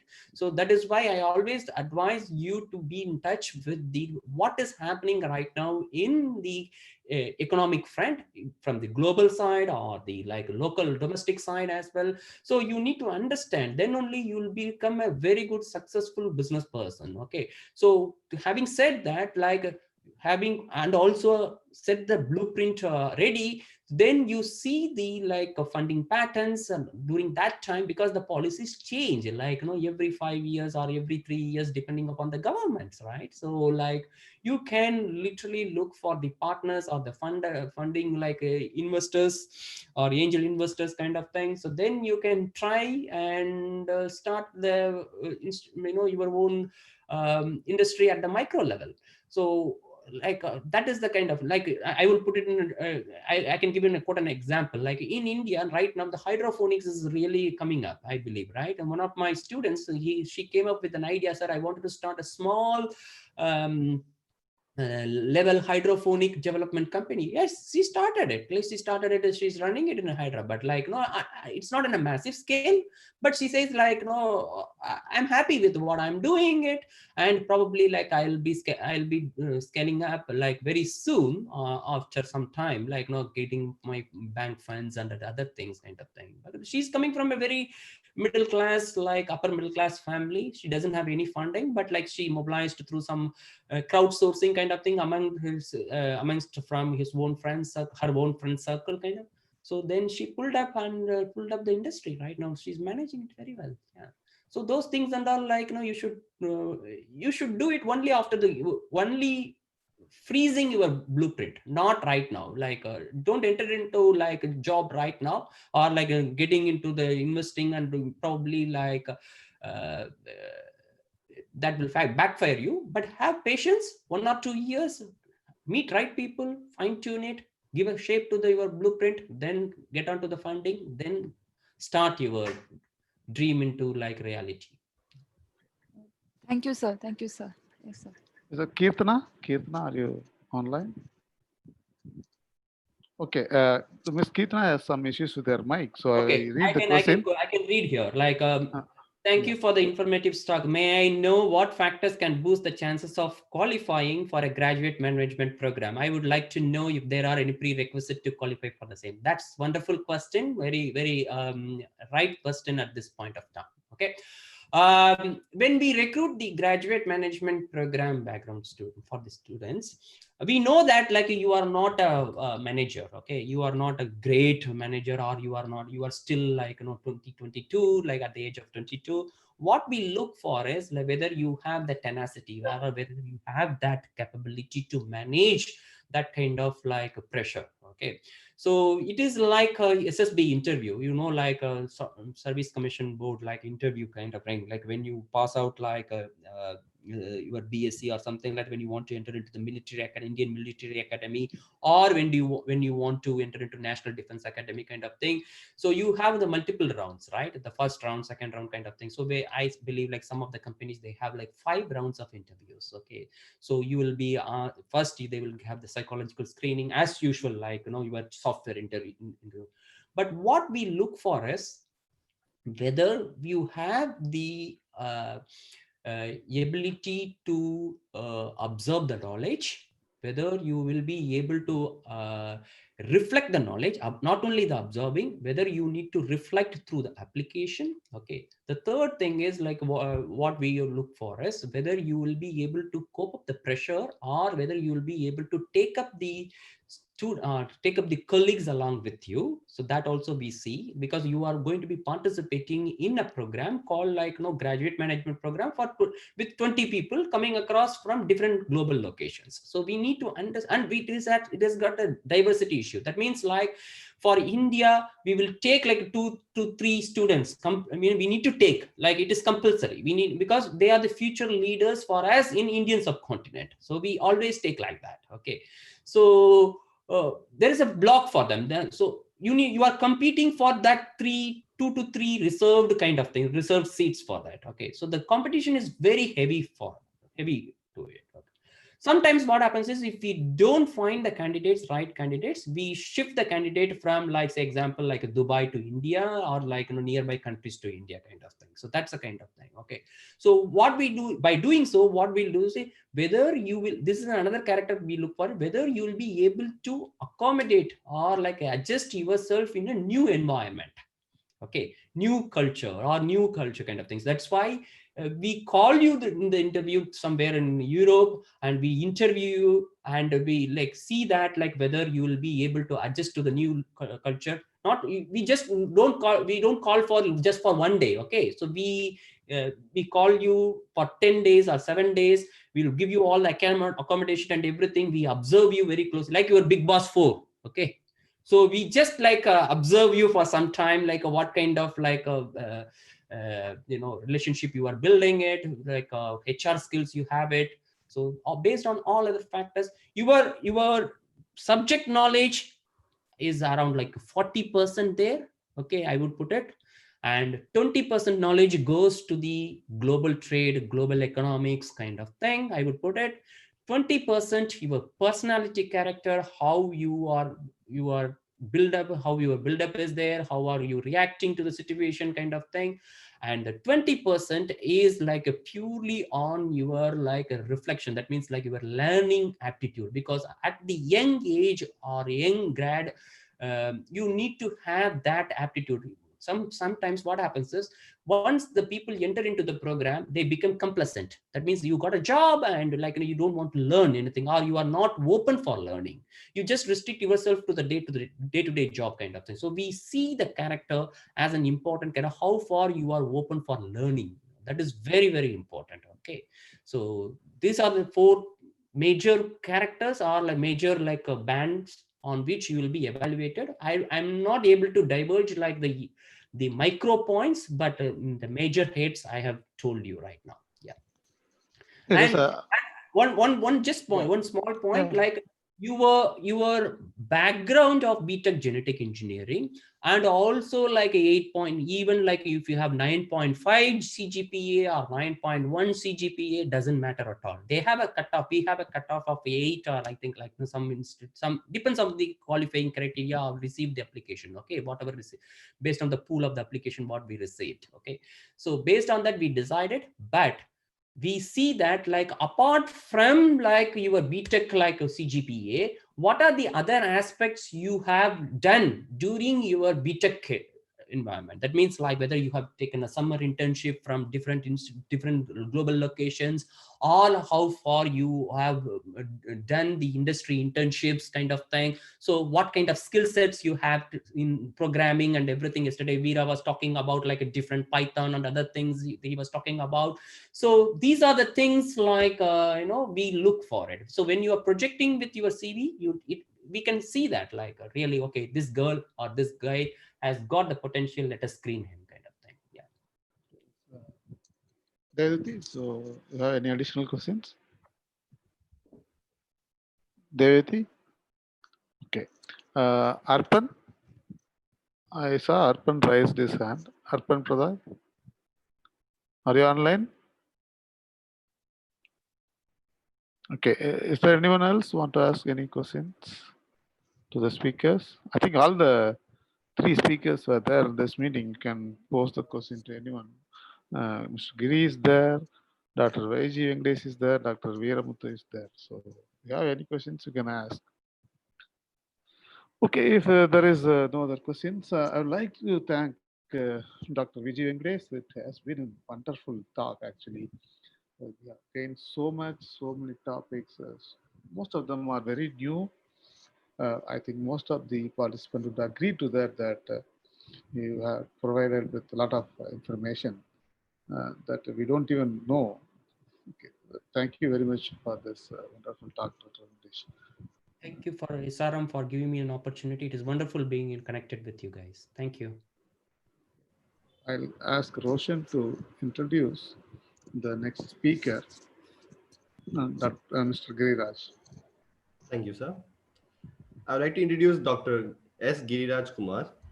Dr. S. Giriraj Kumar, Manager at Intellectual Property at Saint-Gobain Research India Private Limited in Tamil Nadu, Chennai.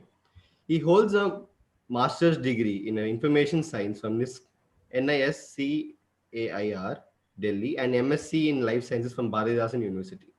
He is also a registered patent agent in India.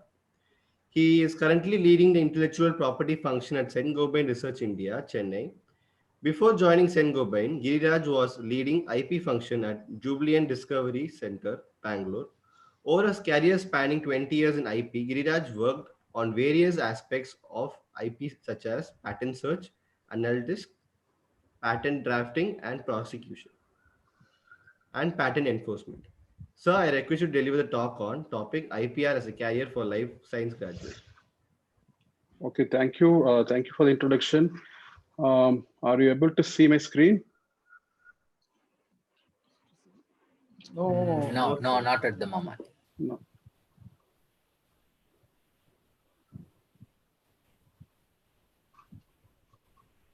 One second. Initially it was there, just now it went off.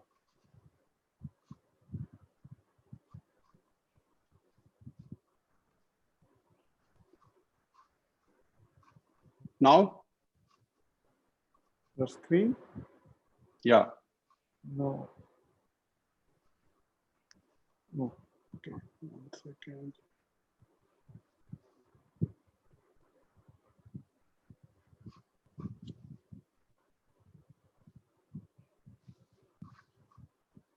Okay. See your video. Okay, yeah, I think the video is coming. I have to share the content. Share screen. Screen, yeah. So it says, yeah, now it's okay. Now, is it coming? No.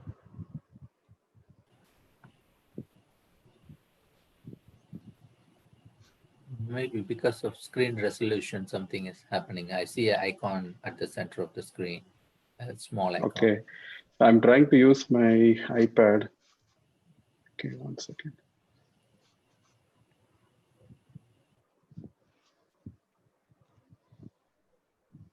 Screen photo.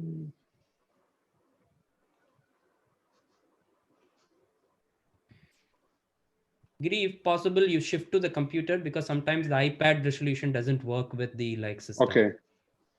If Yeah, possible, that is true.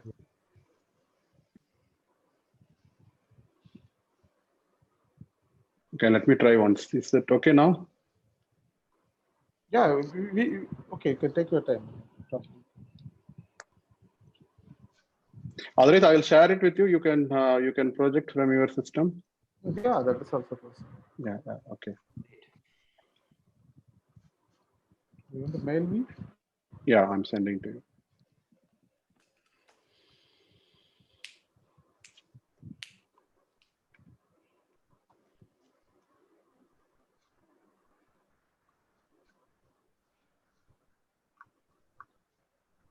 Okay, it's coming.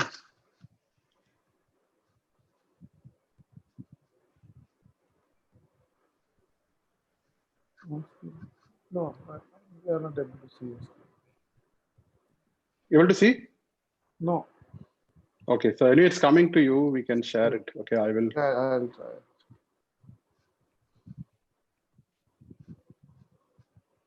Yeah, I got your. Okay, mail. I got it right. So I will just I'll share. go to your meeting. Yeah.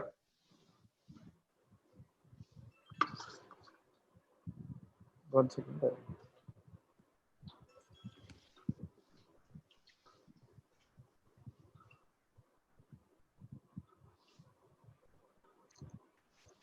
Okay, so in the meantime, I will talk a little more about IP. So the whole idea of having this session is to show various career opportunities available for the students and the other I hope research. you can see the.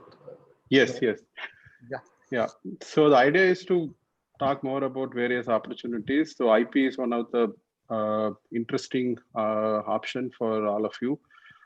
So what I have done is it's a very complex legal subject. So I tried my best to make it very simple. And so I will talk initially about the basics, and then I try to put together some slides to show what are the opportunities available in various aspects of IP.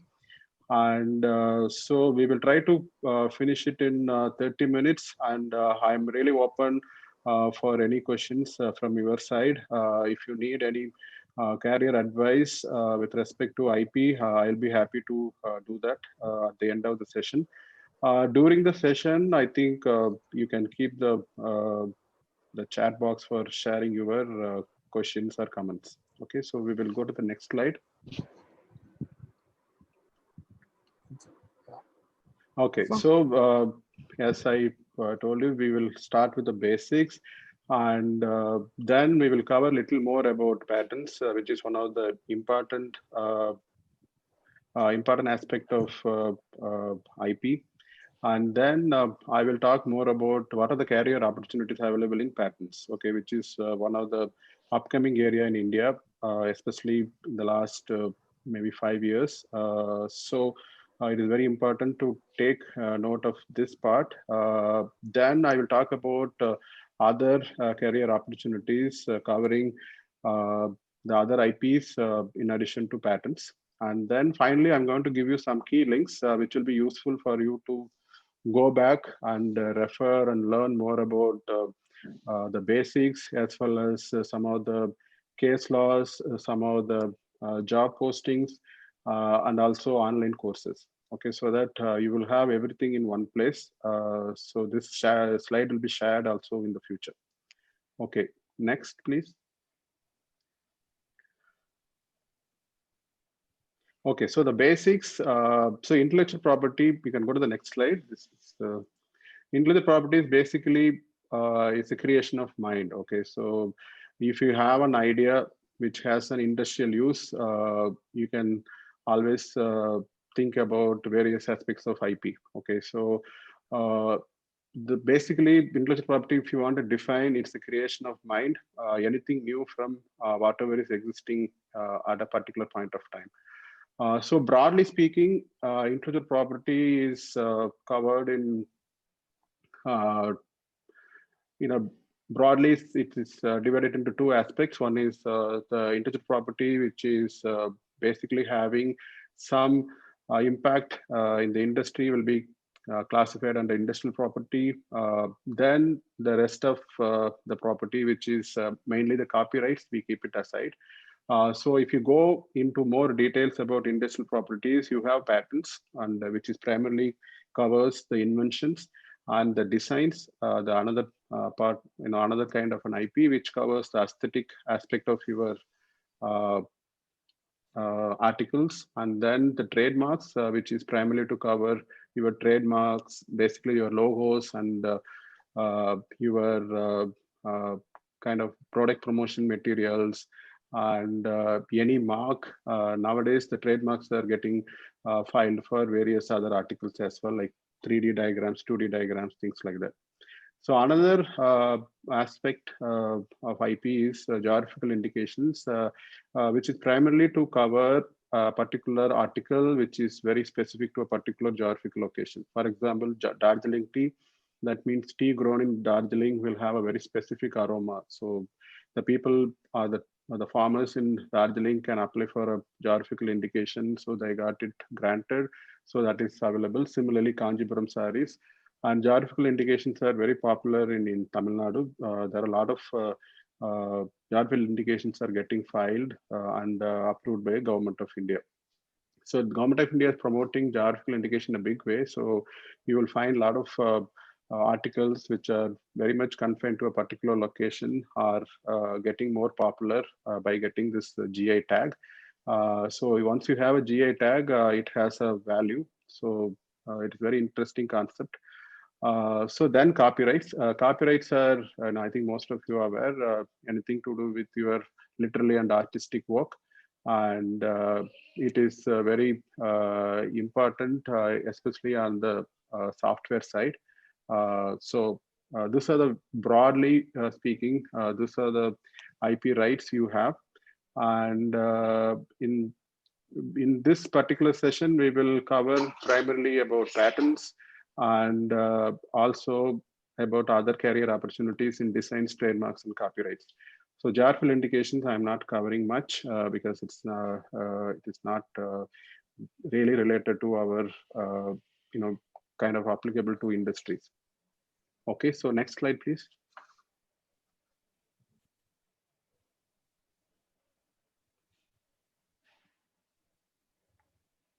Okay, I don't know, my video is not coming.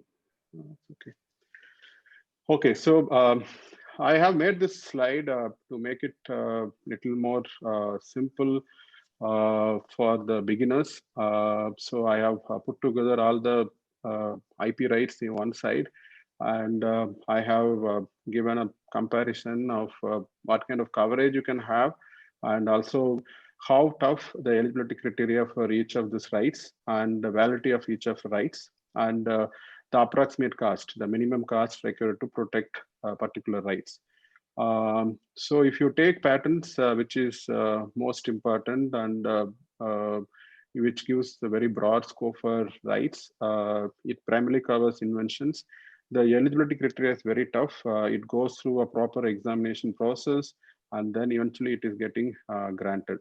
And in that way, it is most toughest one, and it is valid for 20 years from your first filing.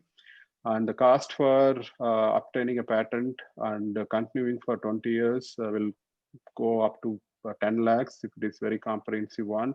Minimum you have to spend 2 lakhs. I think I have seen a lot of questions about the startups. So Government of India introduced a lot of benefits, especially in the IP landscape or ecosystem to promote startups. So if you are part of a startup, if you have a new idea, if you want to protect it, so there is a benefit in terms of fees. So that is very much available. And there are a lot of companies making use of it in India. And so companies like us, we have to spend more money. Individuals will spend 125% of the corporate, especially with respect to fees. And typically we advise you have to seek some expert opinion while drafting patents. Okay, so I have few slides on patents. We will go back a little more details later. And with respect to designs, designs basically covers the aesthetic aspect of any of your article, which you feel like you have an interesting concept, you want to protect it, you can go for designs. One important factor here is you cannot cover the functional aspect, and eligibility criteria is a bit simpler, and primarily the patent offices will take care of this, and you will get a grant within 6 to 12 months. And it is valid for 10 years, and you could potentially extend for 5 more years. And the cost for this will be very nominal. You may end up spending more, around 20,000 rupees. And so it is very essential to have designs when you are doing a product development. and especially to cover the newness of your article. And the next IP right is the trademarks. Basically, you will cover trade names and logos. You will find plenty of trademarks. You will always find people putting TM or R, which indicates there is a trademark pending or registered.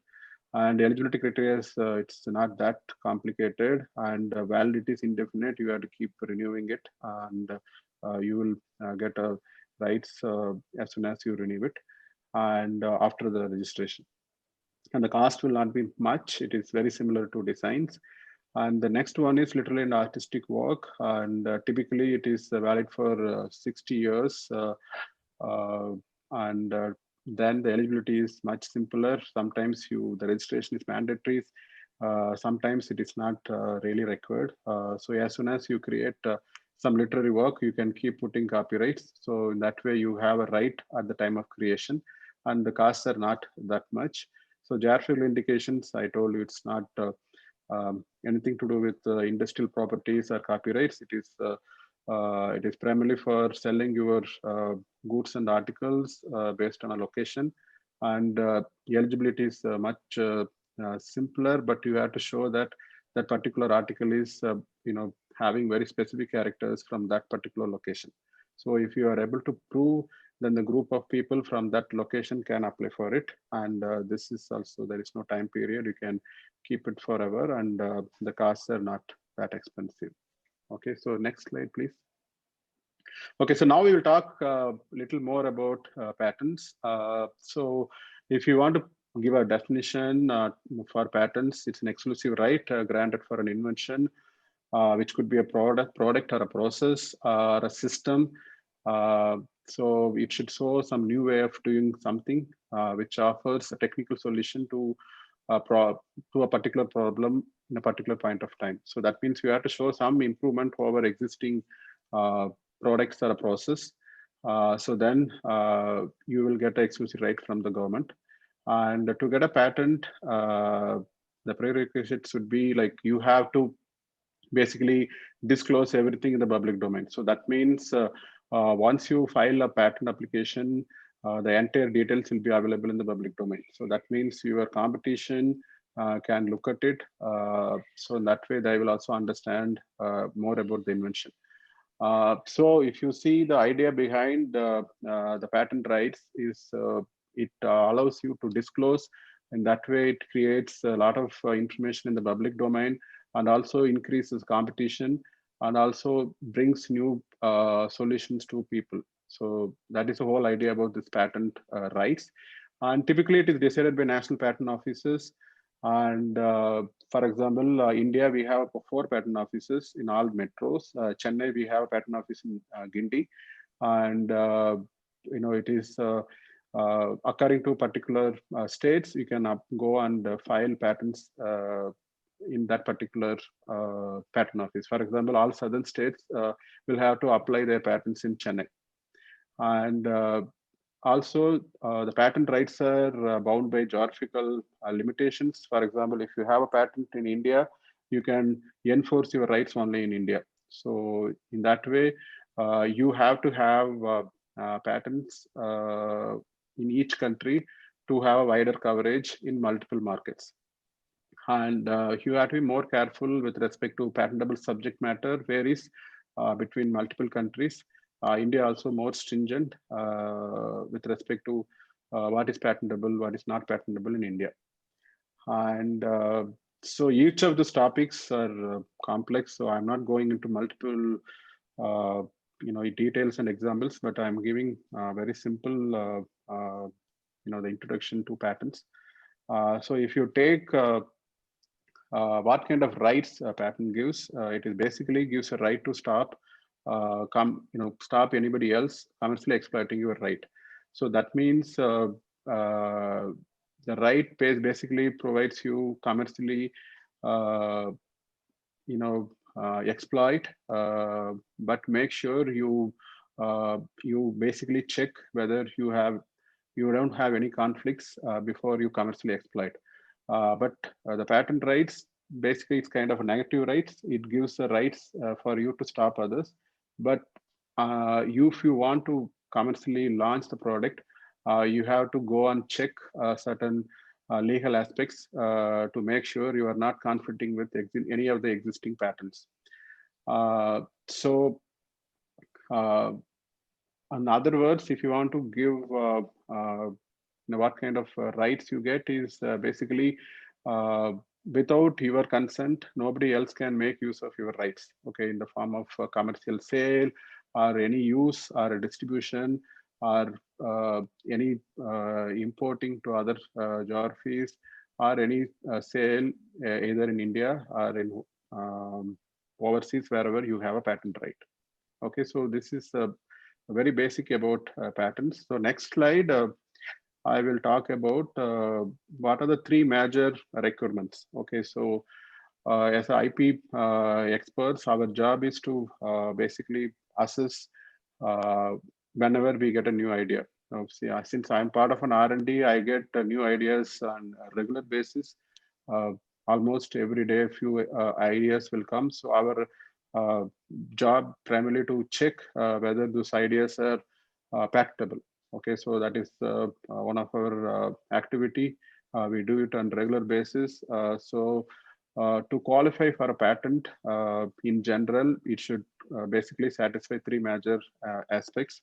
The first one is novelty. That means it should be new and it should not be reported anywhere in the world in any form, primarily in the written form.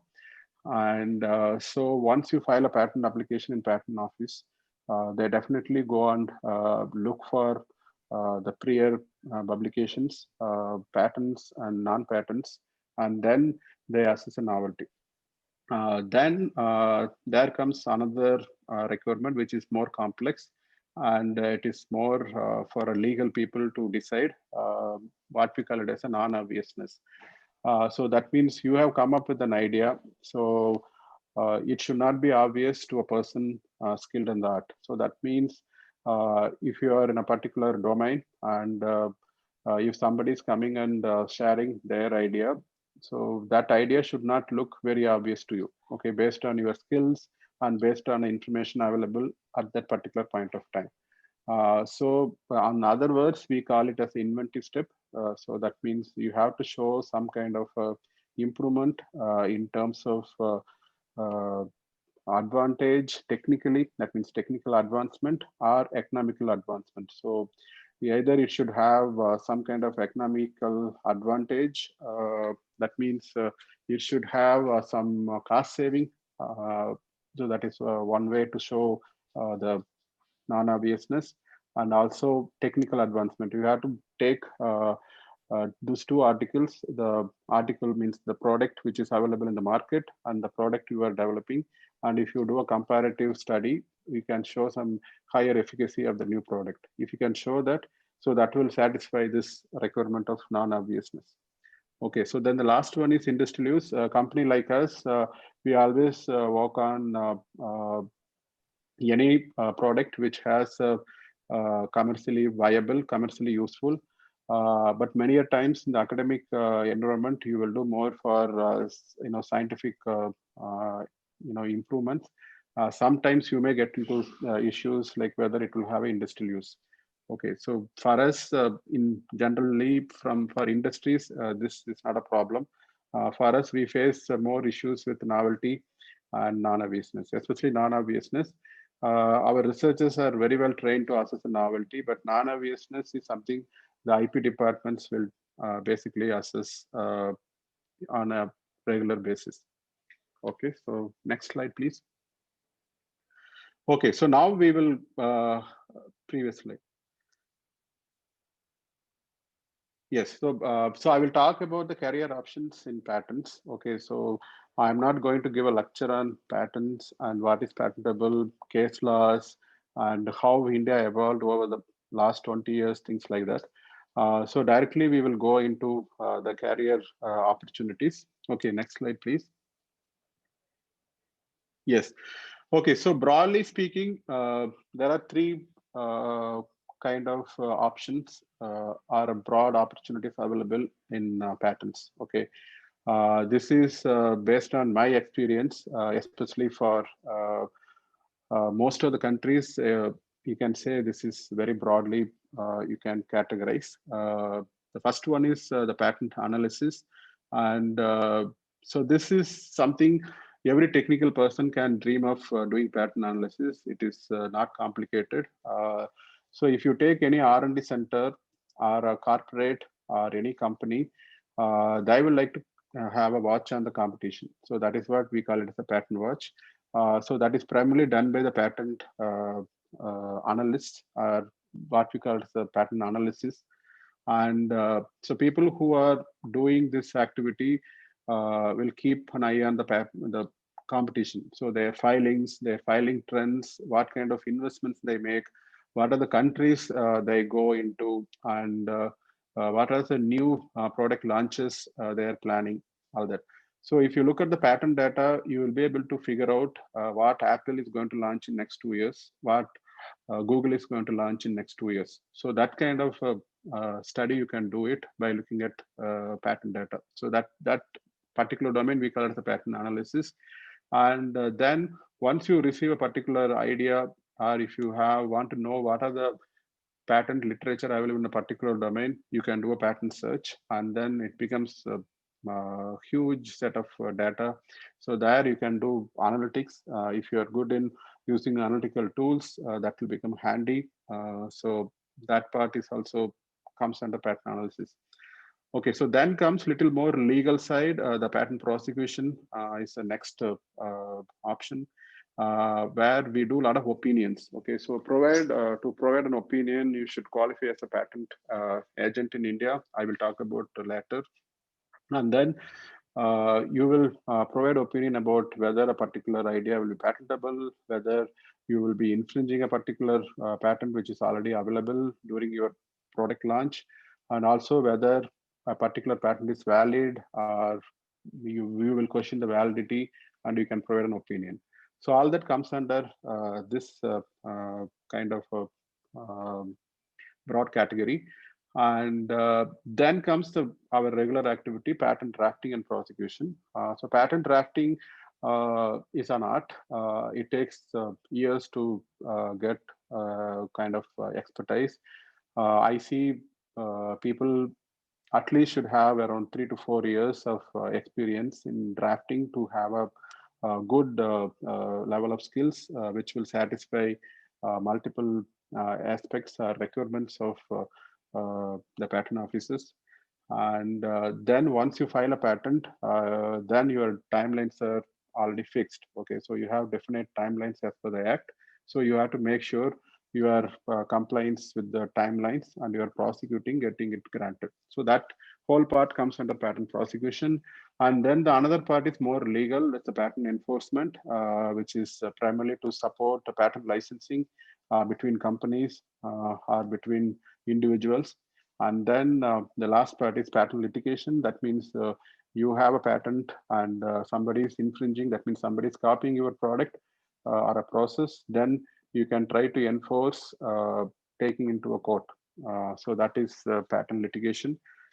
So in India, you can take patent infringement suits in a district court, and in that way, it is now more common to have patent litigation cases in India. Multiple cases are there.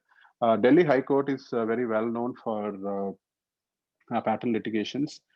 So we generally go to Delhi High Court to file a suit, and then Chennai and Mumbai are equally good. And now Bangalore is coming up. So those are the places, the high courts are well known for patent enforcement. Okay, so next slide. Okay, so now we have seen broadly 3 categories. So I have put together some kind of requirements based on my experience. You should mandatorily have. Okay, so for a patent analysis, it is more like a technical career. Okay, you can start anytime with some basics of patent laws, and you should develop strong search skills and analytical skills using tools like Excel, and any other analytical tools will help. And Then there are commercial search tools are available. You can once you get into this field, you will understand about these tools and you can learn more about this. So I call it as a technical field. So this is open for everybody who has a basic degree in a particular domain, either uh, bachelor or masters. After even your research, you can get into this field. Okay, it is pure technical. And then comes your techno-legal, which is patent prosecution. You should have very strong skills and understanding about patent laws. And then you should have a patent agent qualification. So the patent agent qualification, you have to go through an examination conducted by central government. It happens at least once in a year. So you can apply for it. The basic requirement for this is a bachelor degree, and there is no other skills required, not even any experience. I have seen many people qualifying this, not even getting into IP jobs. So that way means not even working in an IP field. Okay, so once you have patent agent qualification, your career perspectives will increase. And so you will have more opportunities, and you can slowly join companies and get experience and exposure into various aspects of IP. And in this particular techno-legal side, you should have a very good writing skills. That means you should play with words, especially the techno-legal things, like you have to know the legal language along with the technical understanding. And so initially you will struggle, even now the people who has research experience will struggle to understand the legal languages in the patents. But once you start reading multiple applications, you will get used to it. So that way, this legal language is very tough, but once you learn this skill, it's very useful, and you can draft multiple applications in a much effective manner. And you should also keep yourself updated about case laws and the uh, case laws across India and in various courts. And then you should also be very thorough with the patent procedure. Okay, so it is very complex, and sometimes you have to basically know all the act applicable, and which also comes with rules. So that means acts will talk broadly about particular aspect. Rules will give you a definite timelines and fees and forms like that. So it is complex, but once you get into this, you can get familiar with various procedures.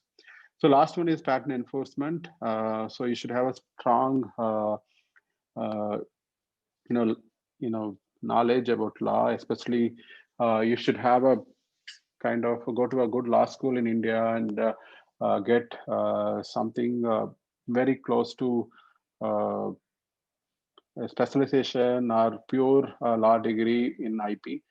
So in IIT Kharagpur, there is a law school which is primarily for IP. You can look at that and look for some courses there. You can even join after your bachelor degree or master degree. And so the Indian courts are different. Each court behaves differently. They have a different process. You should have very good knowledge about this. And then finally, this writing skills, the legal writing is important if you want to do a patent enforcement. So in that way, it's the three categories: technical, which you can start anytime; techno-legal, you should have a combination of both. Legal side, definitely you should have a law degree. So many of my friends who had a technical degree taken up law full time, or there are some courses available in kind of evening classes. Not much options, but very few available in India. So you can get into the law, legal side. Okay, next slide. Okay, so now I'm talking about some of the soft skills for each of these areas. If in the patent analyst, that is the first part, the patent analysis, you should have a lot of patience to read patents, and you should be in a position to understand the technology by looking at a few patents and working with your people in the R&D or the inventor who is in touch with you. So that way, you should have a good reading skills and try to cope up with the new technologies on regular basis.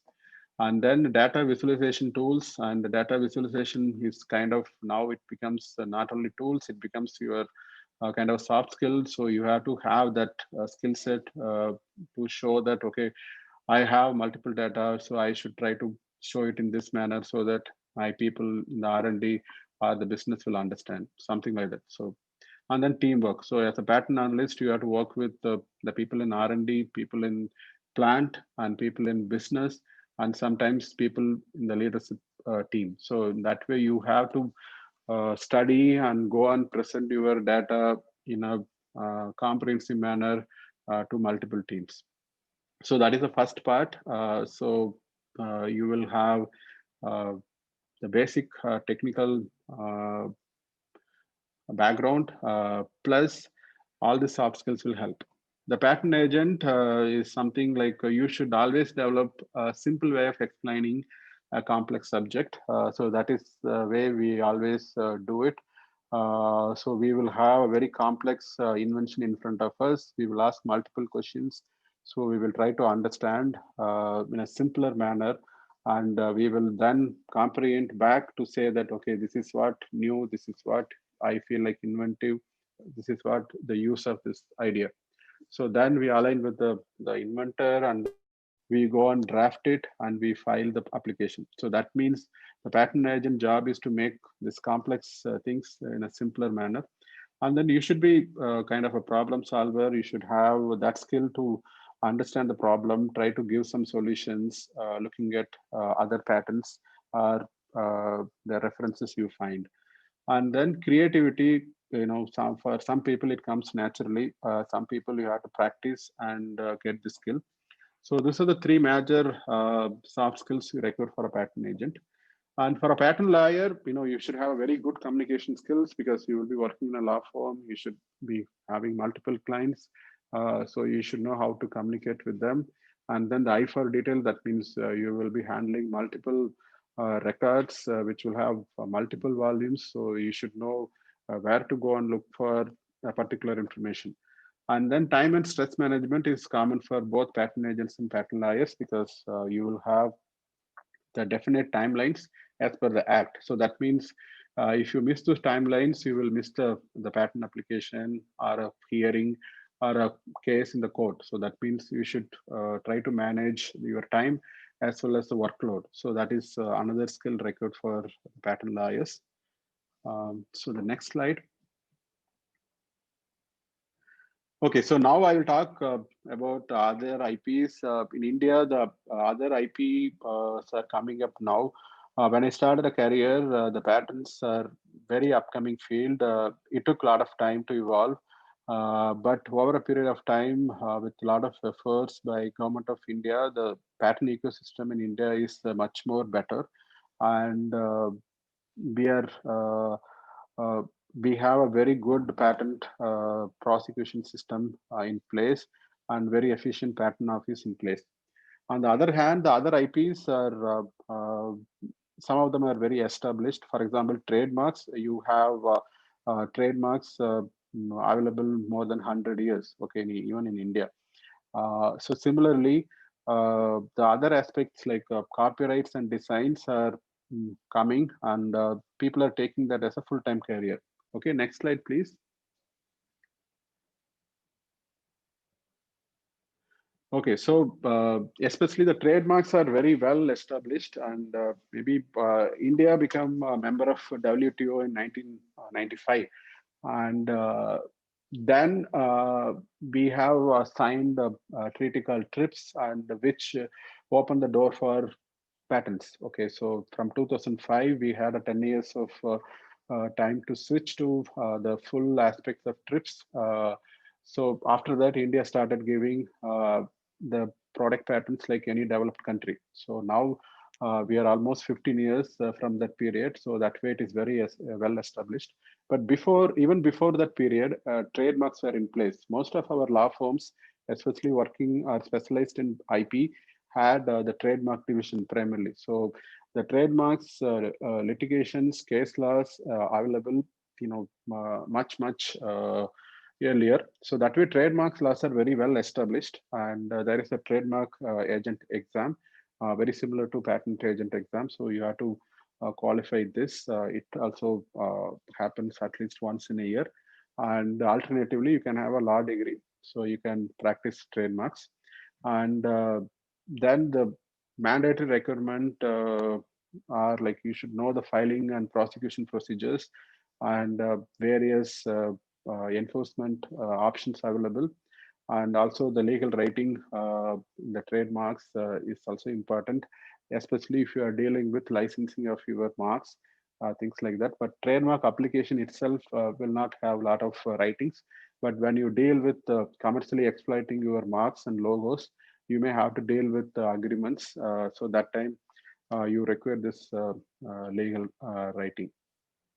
Okay, so then the designs are coming up in a big manner in the last few years, especially when people started looking at filing designs for the aesthetic aspects.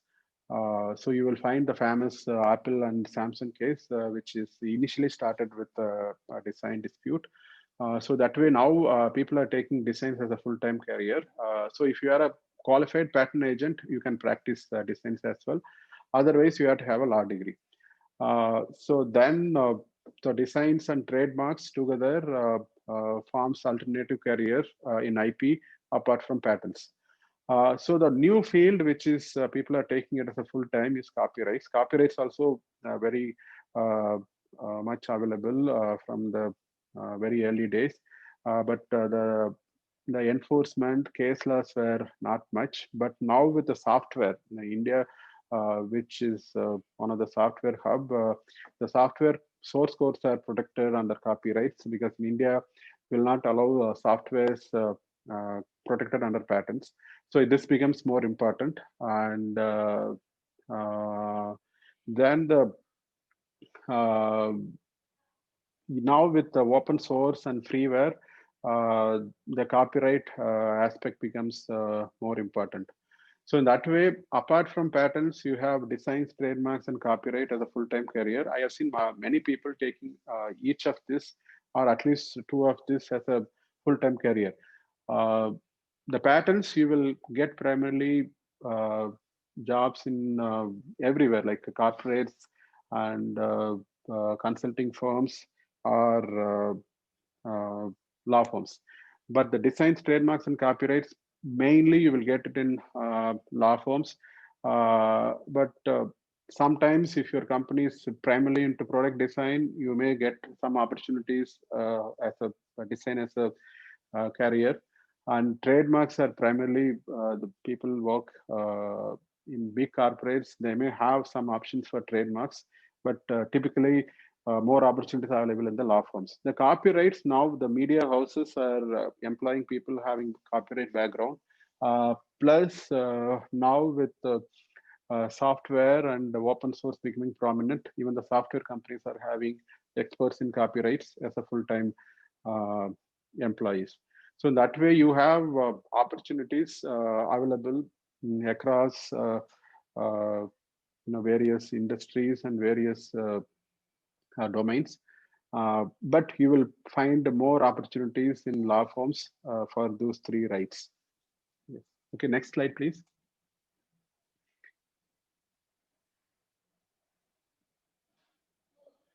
Okay, so what kind of competencies you need, especially for all these three I put together. Basically, once you deal with those rights, once you have these rights registered, so you have to work on the deals, especially licensing deals or franchising deals. So that time you have to write a detailed agreement defining the roles and responsibilities of the parties. So that way the legal rights and the legal requirements applicable in particular domain is very important, and also the laws applicable in particular state and particular country becomes more important. And with copyrights and trademarks, you have domain names. That means with the World Wide Web, you have domain names that also comes under one of the IP rights, which will, if you know more about that, that will also helps you to do well in this area. And also you should have an eye on the competition. For example, if you want to see what kind of infringements are happening in the marketplace, we employ kind of a third party who will go and look at various markets in India to see whether the counterfeit products are there. So especially in the designs and trademarks, the counterfeit products are very common. So we will try to make sure that counterfeit products are reported, so that we will take legal action against that counterfeits. So that way, that kind of skill also required. Similarly, in the copyrights, if you find a pirated software or a pirated version of a movie, so we will have people reporting that to the copyright owner. So those are the skills really required for the other IPs. So we will talk little more. Next slide. About some key links. Here I will give you various details about you to develop skills in this IP. So go to the next slide. So here, the best way to start is the patent office websites. Like India has a very comprehensive website. It evolved over a period of time. Now we have an excellent website. You can download a full text patent. You can download entire communication between the applicant and the patent office. All that available free of cost. Very easy. You can go and look at it. And similarly, European Patent Office and USPTO also has a very comprehensive website where you can do searches, you can download patents, you'll be able to see the full text. And you have Google Patents and free patents online where you can go and do some searches, and you can also download patents, and you can also see the legal status, whether the patent is granted or pending. All that are available. All of them are free. Okay. And then with respect to learning resources, the World Intellectual Property Organization, WIPO, which promotes IP in all the countries, especially the developing countries, have a lot of initiatives online. They have basic courses. They have prosecution-related courses like drafting courses online, which goes for a few weeks to few months.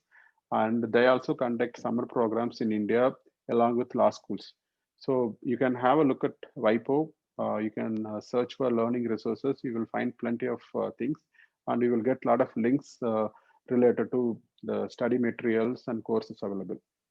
And then, so Rajiv Gandhi National Institute of IP Management, Nagpur is very well connected with the patent office, and they conduct a lot of trainings for people from industry, people from law firms, and also the freshers who want to get into IP. So they have courses for a few weeks, 3 weeks to 1 week, depending on your interest. You can pick, and they are very means not so expensive. They are very much affordable. And there are two courses which are available as a PG diploma. One is from Nalsar, Hyderabad, Nalsar University, Hyderabad, and National Law School of India University, Bangalore.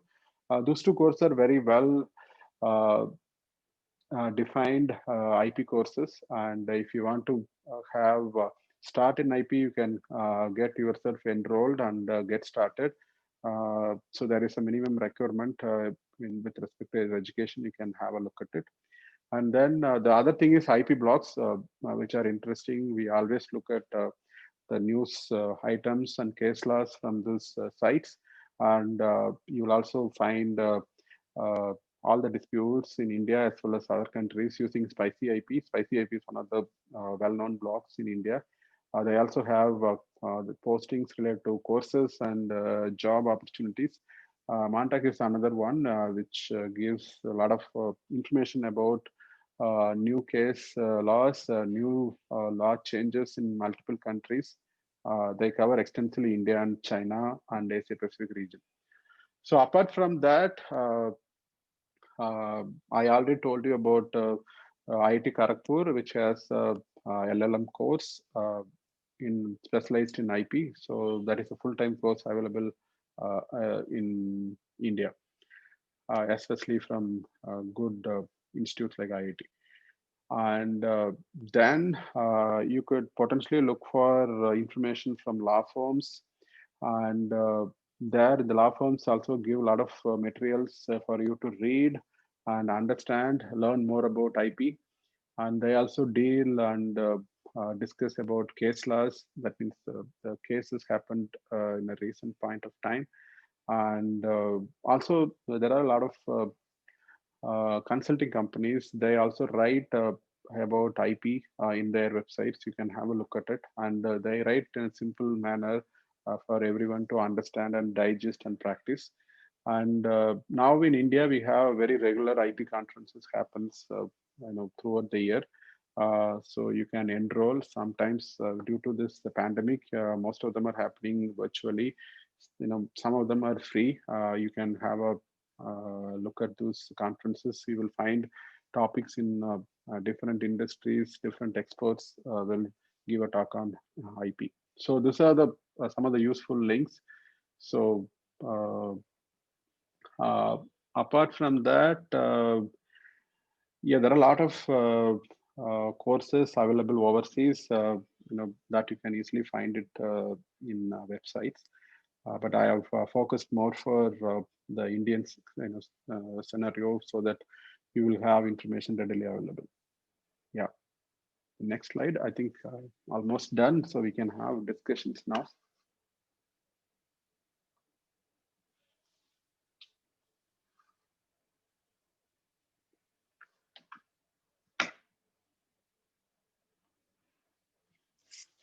Okay, finally my video is coming here. No, the video is on, and okay. So first question I'll pose: what is the difference between the patent lawyer and the patent officer?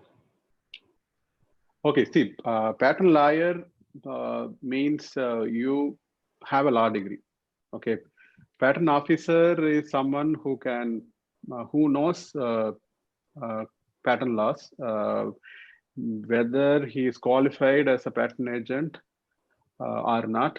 He can be called as a patent officer. Ideally, as per the applicable act in India, if you want to give opinion, you should be qualified patent agent. So other than that, you should not give opinion with respect to IP matters.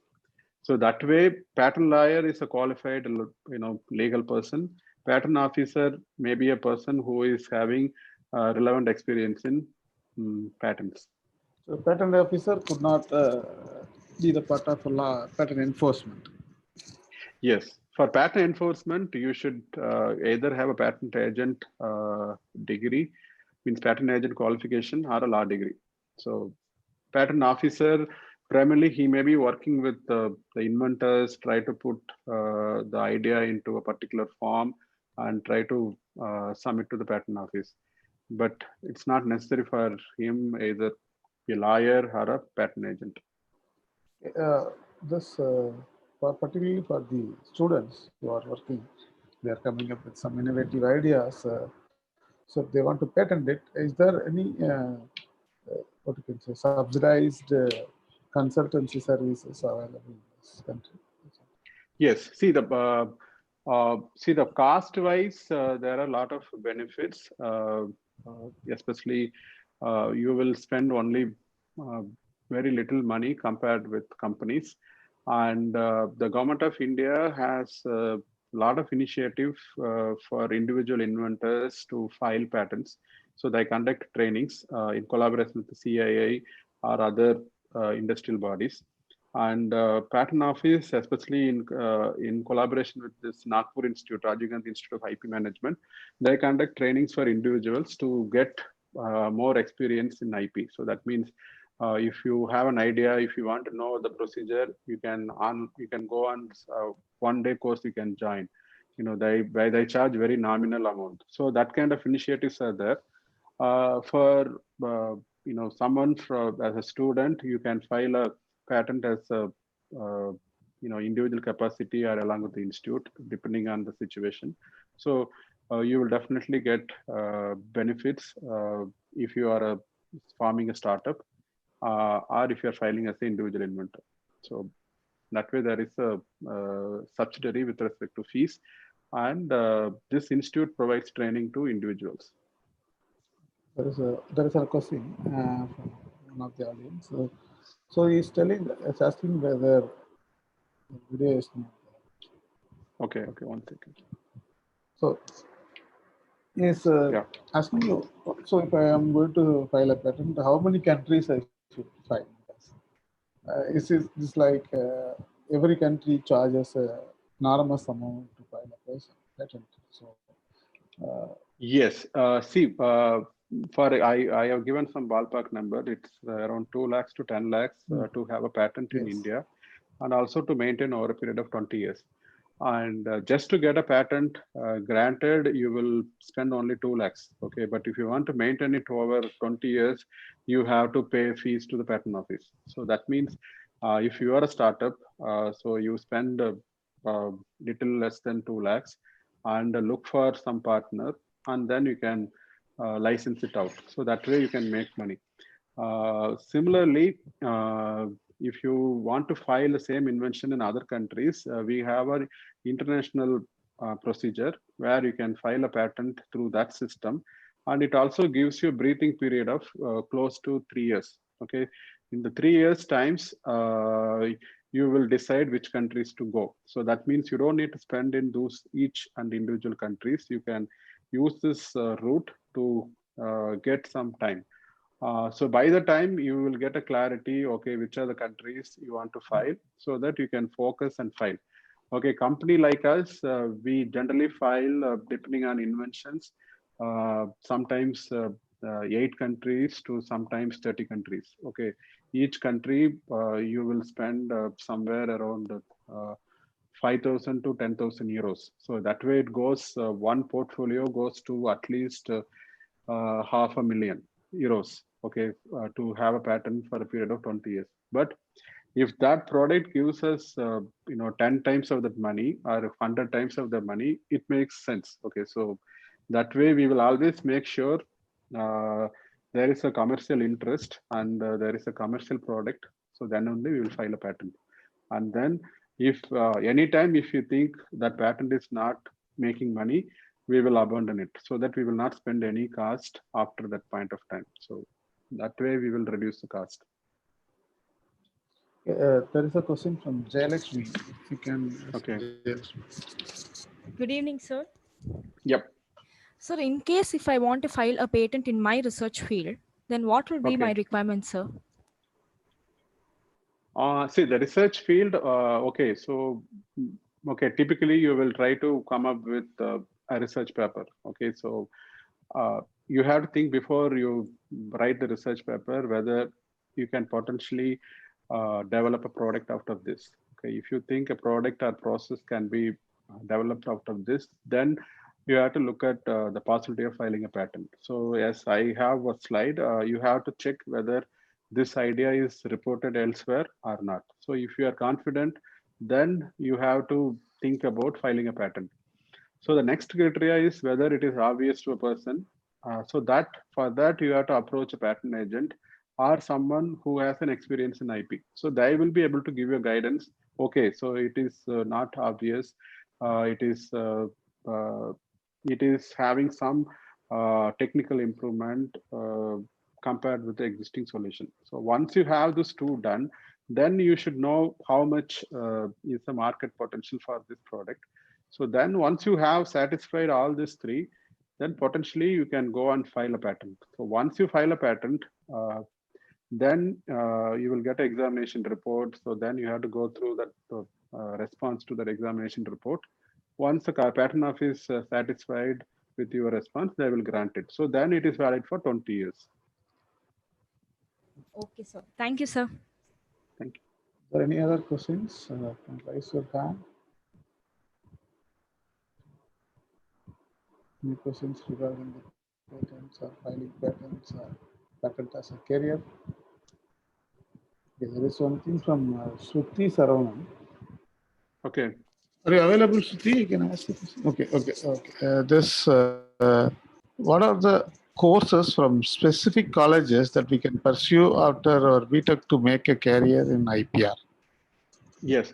So if you are a BTech, and I strongly recommend you look at IIT Kharagpur, and IIT Kharagpur has a course uh, which provides you LLM, and once you complete, but it's another few years you have to invest, but that is one of the good course, but they have a very strong filtration. That means there is a competition, but once you qualify, once you join, you have an opportunity to do internship in multiple companies, and also there is a campus interviews. So there is that way you can get into IP, and after the course, you will definitely get an opportunity to work in companies and law firms. Apart from that, there are a lot of other law schools in India, like National Law School Bangalore also has some courses. You can do it online. So they have some courses over the weekend. All this are possible, but this IIT Kharagpur Rajiv Gandhi Institute is a full-time course. You will get a law degree. You can register in a bar, so that means you can go to a court and you can prosecute for someone else. Okay, Shruti? Okay, any other questions? So since there are no more questions, we can wind up the session. Okay, one Jayalakshmi again. From B. Jagadishwari. Good evening, sir. Could you tell me about the career of students having biomedical science background? Biomedical science. Okay. See, eventually, once you shift your focus into IP, you can get into opportunities in even other domains. Okay, so you don't need to worry about that, but you still want to stick with biomedical. So then you will have uh, potential opportunities in biomedical devices and companies who are into uh, launching products in life sciences, okay, and healthcare. So even companies in material science like Saint Gobain, we have a division in life sciences. Okay, so uh, if you have that kind of background, if there is a need, you will get opportunities. Similarly, uh, if you have a IP with the biomedical, your opportunities will be much broader than looking at your technical background. Is there anything else? Any other questions?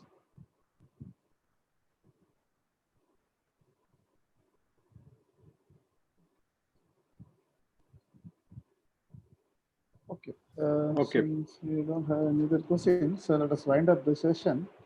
Okay. So thank you very much for SRL for giving the opportunity. Thank you for Raja for organizing this, and it is very impressive. And hopefully we will meet once if the situation improves. And I'm happy to come and give a talk to interested students in the future.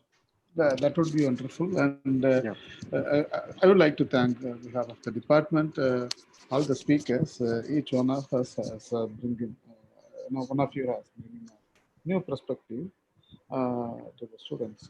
So I thank every other speakers. Now I hand over the proceedings to MC. Thank you, sir. It's my privilege to propose a vote of thanks on this occasion. I, on behalf of SRM BioConclave and the entire supporting team, would like to extend a very hearty vote of thanks. Firstly, I would like to express my gratitude to the Pro Vice Chancellor, Dr. Muthamar Chelvan, and Dean of School of Bioengineering, Dr. Vairamani, for allowing us to conduct this BioConclave. I must mention our deep sense of appreciation for Dr. Veeramuthu Balakrishnan for his explanation in artificial intelligence. Thank you, sir. Further, I am very thankful to Dr. Anu Natarajan and Dr. Anguraj for interactive section on entrepreneurship. Thank you, ma'am. Thank you, sir. I would like to also thank Dr. Kartika Singaravelu for her explanation in Rhythm of Career Success. Thank you, ma'am. I would like to further acknowledge my gratitude to Dr. Venkatesh for analysis on alternate carrier of life science. Thank you, sir. And also Dr. Giriraj for IPR as a carrier of life science and graduates. Thank you, sir. I wish to extend my gratitude to our head of the department, Dr. M. Parani, as well as faculty of Department of Genetic Engineering for being a constant source of inspiration. I would also like to extend my gratitude to all faculties from various departments, college, and universities for allowing their students to be a part of this conclave. I would like to take a moment to thank the audience for maintaining the decorum throughout. Without all you participants, this event would have not been possible. SRM Communications and SRM management team are the reason that the event proceeded smoothly. Thank you for providing us with this technical support. I would like to thank everyone in the organizing team for bringing pieces together and making this event happen. They were truly the backbone of this event. Thank you, team. An event like this would not happen overnight, which is why I would like to express my sincere thanks to Dr. N.S. Raja for being the very soul of this lightning experience. Thank you, sir. Thank you for all being in this evening, and it's an immense pleasure. Thank you. Thank you very much. I thought I wind up the session. You can leave the meeting. Thank you. Okay, thank you.